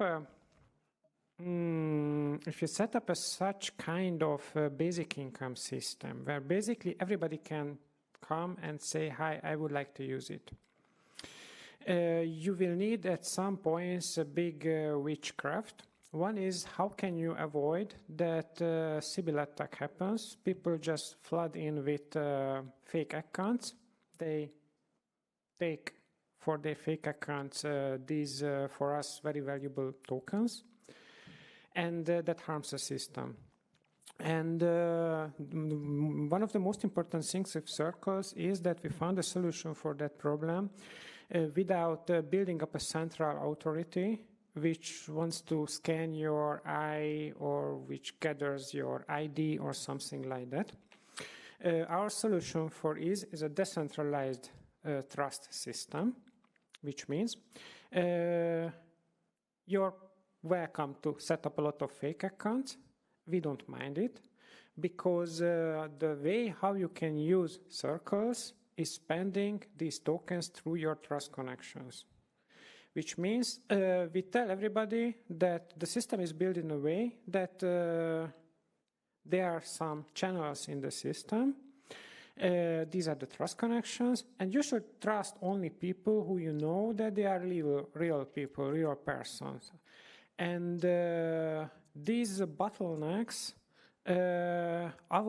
protect the system, that if you set up a lot of fake accounts and you get this fake basic income, the system will be protected through this trust system.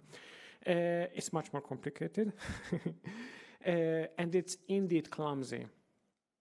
That's one of the problems, that if you have euros, you know that you can spend basically everywhere. If you have our basic income, this complementary currency, you most likely won't be able to use everywhere where circles accepted, just the ones who are trust you, because this is the way how we want to protect the system. And that is one of the reasons why we say it's indeed a community-based basic income. The other is that if nobody is giving value for this complementary currency, this will be just empty tokens, and nobody will be interested with very good reasons in circles. So, and that will be our job. We want to build up a community economical circles. In German, it's a Wirtschaftskreis. I think that's better. Where we find businesses who are willing to give valuable services, good, instead of euros, for circles. And if we have it, then this basic income has a value and it won't be only a useless token. A bit more to that.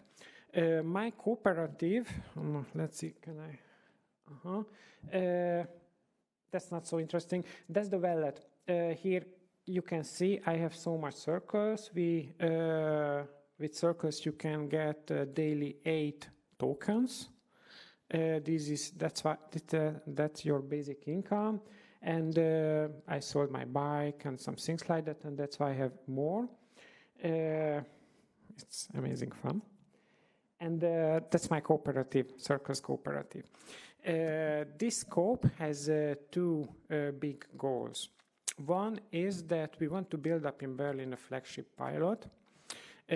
Because if you have such a great, big and complicated ideas, you need to prove that it works. So in Berlin, we want to build up that system, and we want to gather here useful experiences. We are a very good network with the different research teams, and we want to distribute this knowledge to other hubs around the world who want to build up a similar system. They are, actually. The most promising one is now in Bali, in Indonesia. They have money, they have knowledge, and they did a very good research, what people need there. And that's a very interesting and promising difference compared to Berlin, because what we are doing here is rather a basic pocket money in a very clumsy system. So now when we are setting up everything, we have people who have enough motivation because they are looking for some common good in the crypto world. There is not much, but we are. Or they are basic income enthusiastic, or I don't know. But putting so much learning effort to this system, which is unfortunately now a lot, for a basic pocket money is for a very limited amount of people interesting. If they do it in Indonesia, this idea, what we are testing, can help a lot of people a lot. And that's a big difference. And our cooperative, Circles Cooperative, is supporting with knowledge other smaller hubs around the world. There is interest from Indonesia, other parts, Vietnam, Vancouver, Africa, many parts of Europe as well, who want to try it. And this group is the Circles Cooperative, is helping them with knowledge. A bit, as you can see, it's mostly, no, not anymore. I'm sorry. It's a mostly female group. This is what I wanted to tell, but hopefully you saw it. That's one of our lessons learned from the past. This idea is about 6 years old, and 3 years ago, 2.5 years ago, we had a nice collapse because people were too much busy about intellectual competition and things like that. And that was one of the reasons why we decided to build a cooperative, because it's a much more democratic approach. And we want to distribute this idea. We want to give influence to other people who want to test it and try it. and that was the reason why we went for a solution for the cooperative. I need to talk about what happened to us with the pandemic, and we had the launch around 1 year ago, and actually that time we planned a very soft launch. We wanted to test it in Berlin with the 200-300 people and then see if it works, and then go to the big wide world that guys, we have an idea and it seems like working. And partly because of the pandemic, it turned out that our launch became viral. And instead having 200 users in the next 2 weeks, we had 180,000 users. And this flood just destroyed the system and destroyed the dream. Most of these people had completely unrealistic expectation, like they will have a free Bitcoin, which was really not our offer. Actually, this kind of money is really not meant for investing. But I mention it because times of crisis are usually very good, so to say, for complementary currencies and for other economical approaches. And this scary interest was, I think, a very important evidence for that. It showed that the world is kind of waiting us, even if they're not understanding what we are doing. There is definitely a huge need for basic income, which is independent from the state. Our one is independent from the state. There is definitely interest for complementary currencies which give an additional support for your economic situation in times of crisis where you might have no euro values. And that was a very interesting experience. About our future hopes is that now we are working on the Berlin level. For example, we have a tax advisor, bookkeeper who accepts circles. I'm telling you that because it's a very good example. If you have in the system such kind of service, everybody can accept circles as a payment because that kind of service is useful for everybody. And with such points, you can build up an economical circles. Then if the yoga teacher, the interpreter, the vegetable shop, whatever, can pay instead of euros for that tax advisors with their circles income, then at least for this amount, they can accept it. And then your basic income has a value. And that's a very interesting game. Our hope is that it will work, and then the explanation won't be so needed, won't be such a big minefield, because if something works, people ask less questions, have more likely trust, and then we can offer a much more handy, smart package for communities who want to give each other basic income. That's it. I hope I had my time.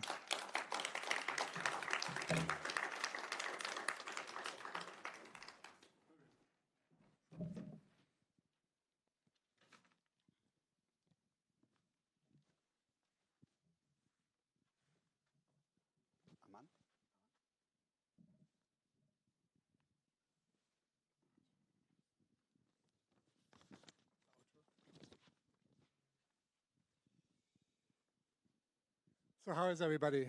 You still awake? Who's jet-lagged? Are you asleep?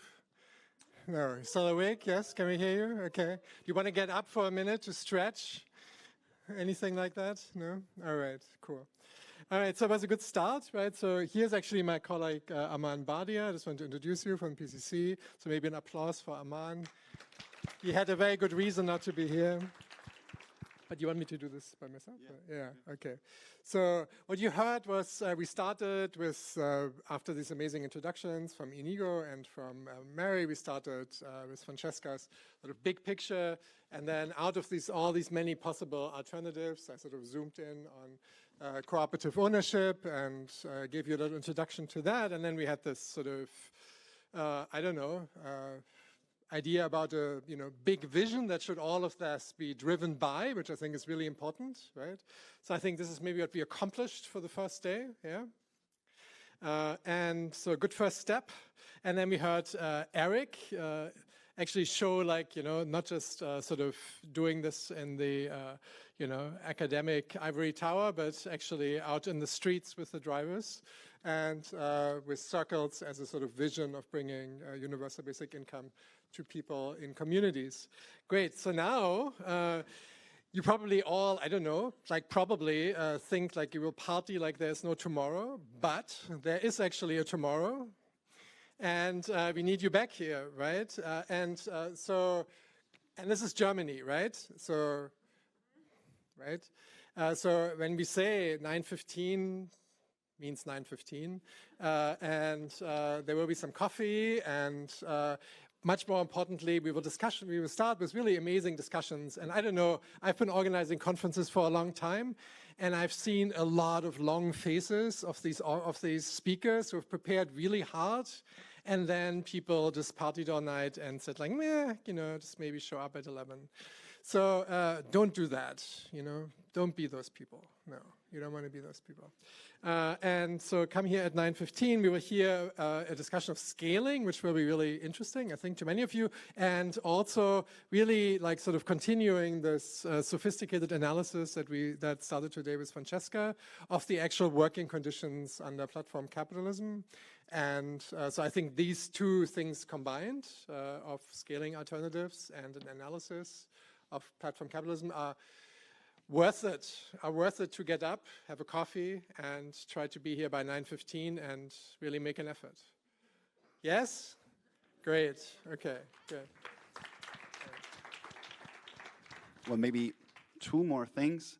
One is we have promised something which we haven't yet delivered, and that is the specific combination between Eastern German history from the 1990s and Berlin techno, and we don't want to keep that from you. So that is coming up right after we have left the stage. But what goes down well with this? Obviously a beer, alcohol-free or with alcohol. So your choice. What we will do now is we will say temporarily, for a couple of minutes, we will say goodbye to people in the live stream. You will come back. You will see a slide saying, come back in 2-3 minutes. We will change the stage here. People in the audience can go out, grab a beer, come back, and then we will have our performance lecture, with which we will close the night. And in the name of all of us, I want to thank you for being here. It's a great first evening, and thank you so much.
We'd like everyone to come back now for the final performance.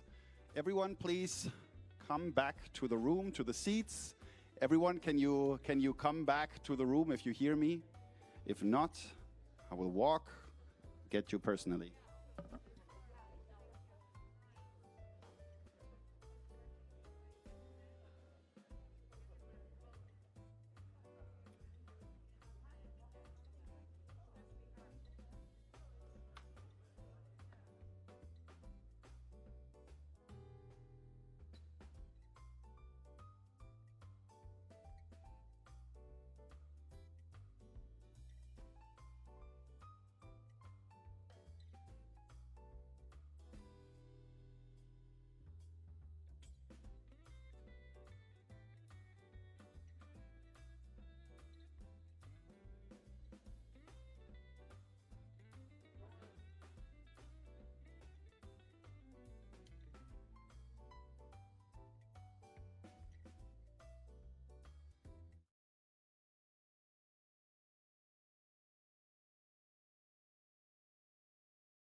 Hello and welcome.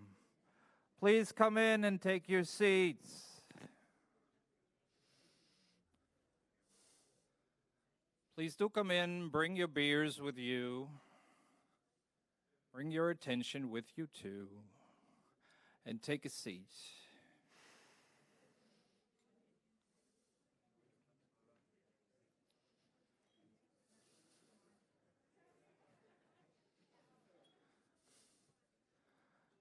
Okay.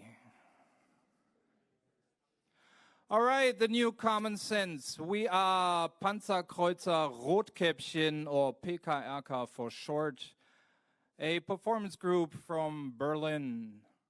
My name is Simon and I'm the dramaturg of this particular group.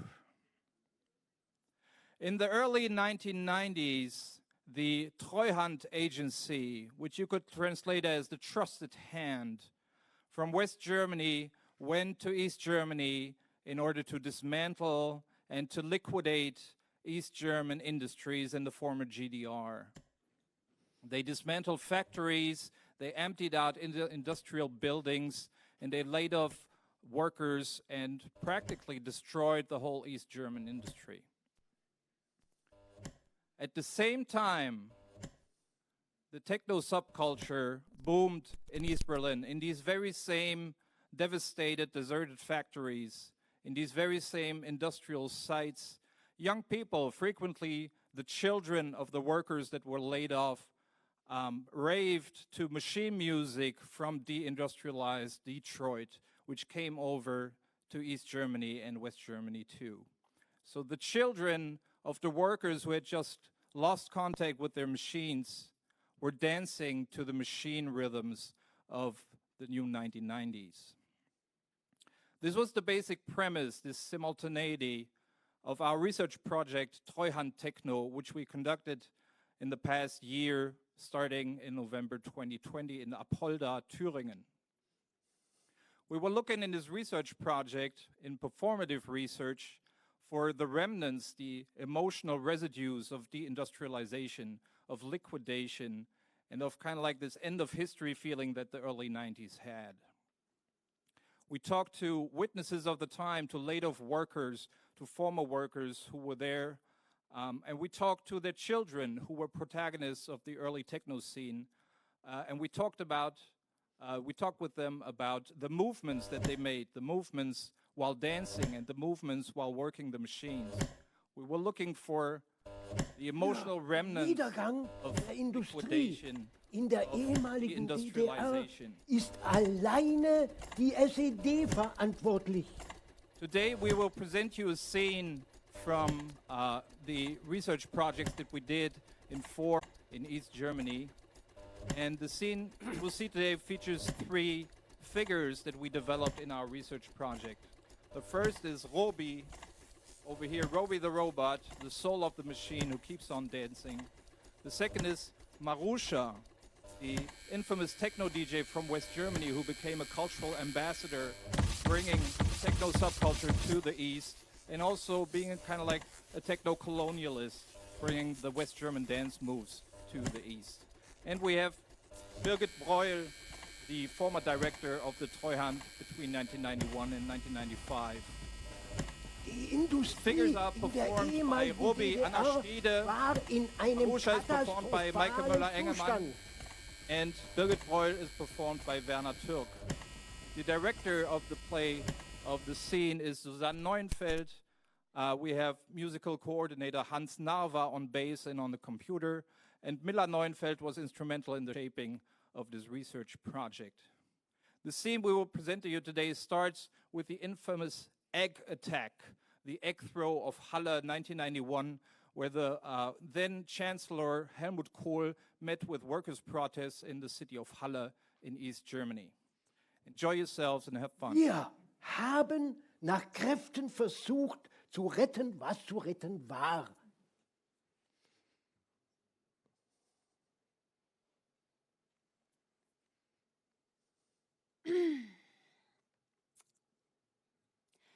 So please come to the rehearsal. Yes, we will practice the egg attack dance today. Yes, and for that we have a video for you, so you can practice all your moves. I will need the projection, please. Can somebody start it? Yes, it's starting. And here you can see the most important thing that you need, the knees. The bending of the knees and hands, it's called a plie, because he shows it, the Chancellor has it all. He uses the whole body weight in order to do big steps towards the Absperrung, and he's traveling towards the blooming landscapes of the East because he wants to go there. And he needs all his body weight and the bending of the knees. Mind that, it's called plie. This is the first movement you need to practice. The second movements are hand movements, very, very important in this choreography. There is the upper hands, which you can beautifully see already here. So you need to practice an upwards movement with the hand, diagonal up. Yes, upwards hands, very, very important. And then you also need to practice, of course, the downwards hand. Yes, it's called the cup hand in dance. Yes, it's wrapping around something.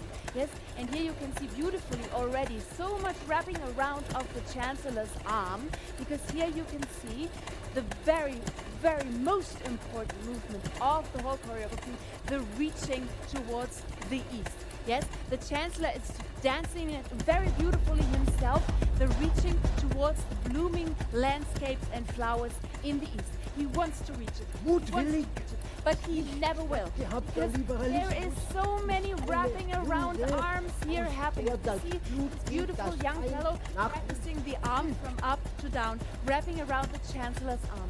And then we have what we call the Pina Bausch moment. Yes, you have all the wrapping of the arm around the elbow, and Pina Bausch moment is you push down the elbow with the weight of the wrapping arms. And here he uses beautifully, beautifully the shoulder blades. The shoulder girdle turning towards the west, back to the west, but he cannot leave because all the Pina Bausch is already wrapped around his arm. The reaching arm, remember. And here you have the first techno moment happening.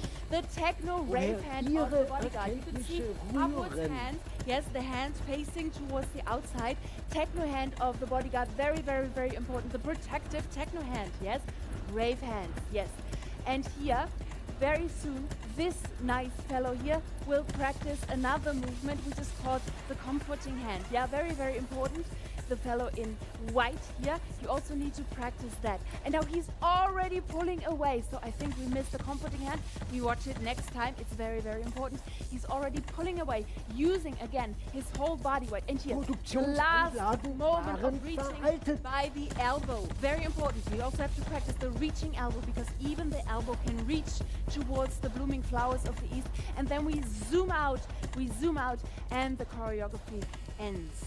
So please keep on practicing, yeah? Keep on remembering all the movements I told you, because now I don't have time to stay. You have to practice on your own, and we can do it later, yeah? With the video.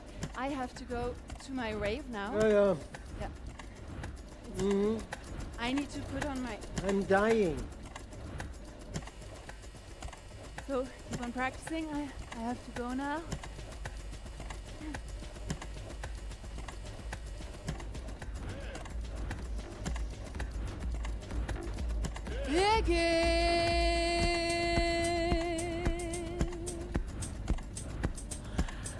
Where are you? Für den God, so cool. Where are you? DDR war alleine die SED verantwortlich. We can use this track. You know what this track from Germany by Sven Feth. Where are you? Where are you? We're going to use it for our rave. Yes. So many tracks I brought you, Birgit. But first I have to find you. Yes. Birgit, where are you? Die Industrie in der ehemaligen DDR war in einem katastrophalen Zustand. Birgit, I found you already. There she is. You all know her, of course. Birgit Breuel, the big boss of the Treuhand Veranstaltung. Yes, here she's sitting. I found her. Birgit, I'm so happy I found you. You know, I went to Great Britain and I brought you so many tracks.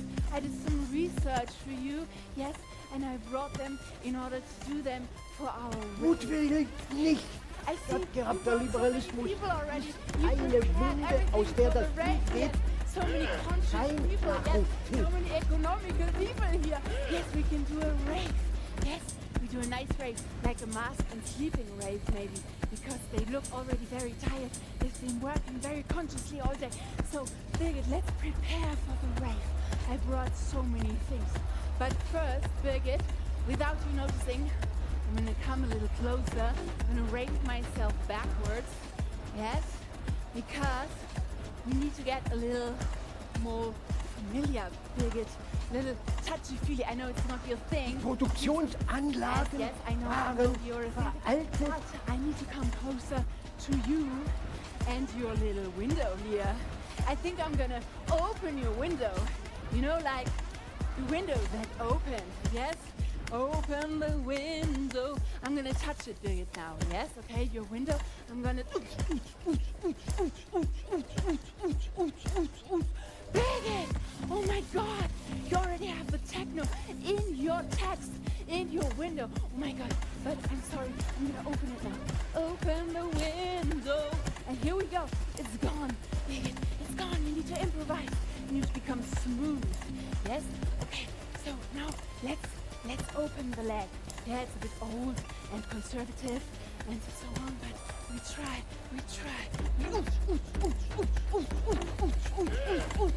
Oh my God, Birgit, you have it all. Let's do the rave. Okay, on my count. 5, 6, 7. 1, open, close. Open! Very nice, Birgit, geil! Wow, got you. And now, getting up from the chair, becoming very, very smooth. Yes, so many conscious people for you here. And 1, and 2, and 3. Hop. Yes, very nice. You will not need the chair. I think I'm gonna put it down the rave road. Now, it's a free country. You're free. Yes, you're free now. I'm dying. Let's take some steps to the front of the parade. And walk. Come on, Birgit, on the beat. And walk.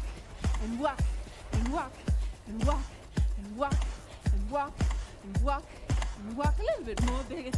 Yes, very nice. Now, Birgit, just for you, I'm gonna make you a nice white passage. Yes, white west, white passage. Go to the west. Go. A nice parade for you, just for you, Birgit. Okay, good. And now what's next, Birgit? I'm gonna give you my boots. Yes, my boots, only for you. My rave boots, so nice, such nice rave boots, only for you. Now, let's see, what else? Birgit, maybe I take your rave outfit. Yes, it's amazing, such a nice, powerful, economic rave outfit. Oh my God, Birgit, have you thought of your headset? You can put it in your head. Yes, okay. Wow, that's the best rave outfit ever. Okay, Birgit, you look a little cold. Maybe we put the white vest on you. What do you think? Yes, white shirt, clean sleeve. Yes, nice, Birgit, nice. And now the ultimate thing. I'm dying. We need to get you off the ground, Birgit. You need to fly away. Very nice. And on the beat. Very nice. Yes. Nice, Birgit. Now I will give you a little bit of new color. You could work on your hair. I thought you could work on your hair. It's a bit, well, it's already very liberal, but it could be... I'm dying. It could be neoliberal, Birgit. Very nice neoliberal hair. Wow, so cool. Okay, now, Birgit, I cannot walk on the streets like this. Yes, I'm gonna give you my boots, and I take the boots of power. Yes, geil. Oh, okay. Oh, they are so powerful. Birgit. Wow. Oh, my God. Birgit, such powerful boots. I want to sing. I want to up power. Wow. Yeah. Okay, Birgit, let's try to find you a parade. Okay, who wants to be in the parade? You look like you want to be in the parade, right? You want to be in the parade? You want to fly? Yes. Okay, who wants to be in the parade? Come on, I'm vaccinated. You can keep your mask on. Come on, you just have to do some movement. It's very simple. You look like you want to move in parade. Who wants to do some flying movement? Who wants to do some love parade? Come on. Yes! Round of applause! Yes, yes! Oh, okay. Yes, yes. You have to stand here, behind Birgit, and you can just do some fly away movement. Yes. And you can take a break. We take one more bird. Come on. Birgit, you have all these nice manager guys. You all look like very conscious manager guys. Yes, come on. Somebody. Who wants to go? Or a woman? No. You're gonna go. With the red. It's very simple. It's dancing is so simple. Round of applause. Woo! It's so simple. Yes, come to the stage. And just here. And you can do praying and flying. Praying and flying. And you're going to do this flying. Yes! Do you see the parade? It's like Shiva. Yeah! It's like the parade of destruction. Birgit, you are a yoga parade. Amazing, amazing. Amazing. Yes, Birgit, but now we need you. They're flying. They're working so hard. Now you need to race. Yes? So you can race or you can die. So it's your decision. Race or die. Come on, last chance, Birgit. They're working their asses off here. Okay, goodbye. Okay, nice. Wow, now I'm at the beginning of the parade. I really like that. Okay, now you can cup the arms, and we will do. You can go down with the arms. You just do very simple stuff. You do bouncing. You can do bouncing. Bouncing. Bouncing. Bouncing. Bouncing. Bouncing. Bouncing. Yes. That was the cue. You hear the heartbeat? Yeah, this is the parade. You bounce. You bounce. And then we do a very simple step. You just have to do this. Very simple. Yeah? Like Michael Jackson. Very nice. Okay, and you go bouncing again. And now there's the beat coming, and I do 5, 6, 7, 8. And you do the steps.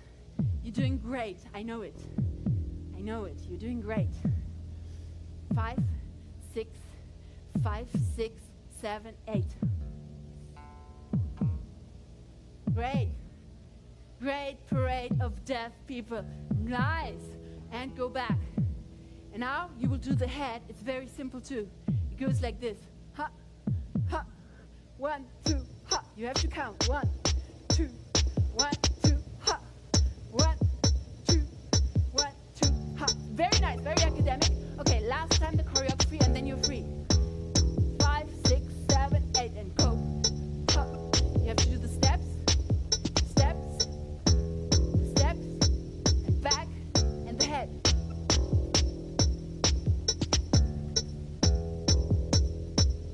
And you can keep on going.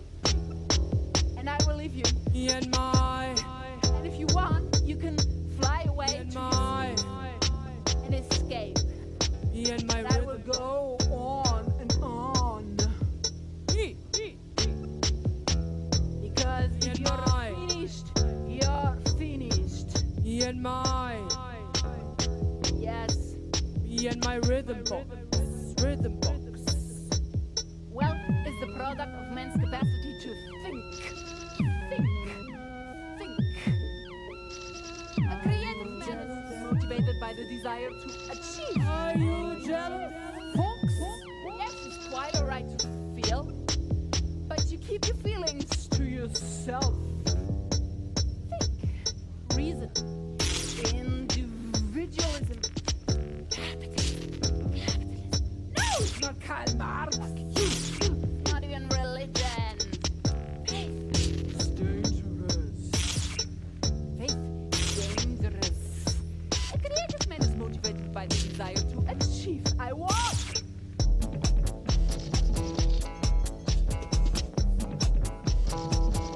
Oh, you're following me. My rhythm box.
society of privacy.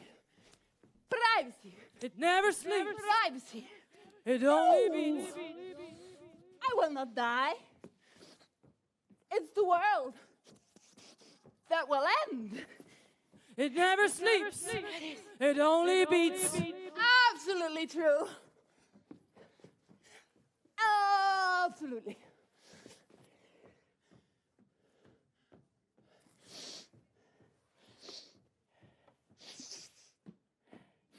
I'm still here.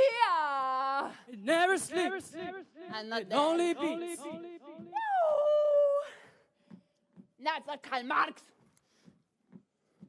Faith is dangerous.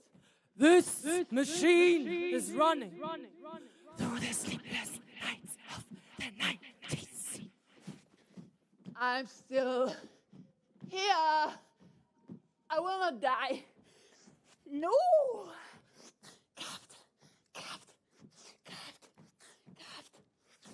Yes, it's quite all right to feel. But you keep your feelings to yourself. This machine is running through the sleepless nights To yourself. of the 90s.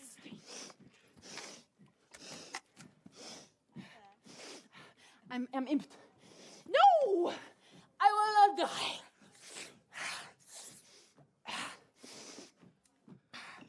It's the world that will end.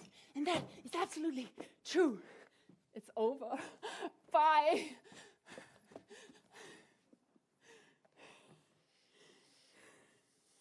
Very nice. Good one. Round of applause. Very good, Anna. Nice one. Well done.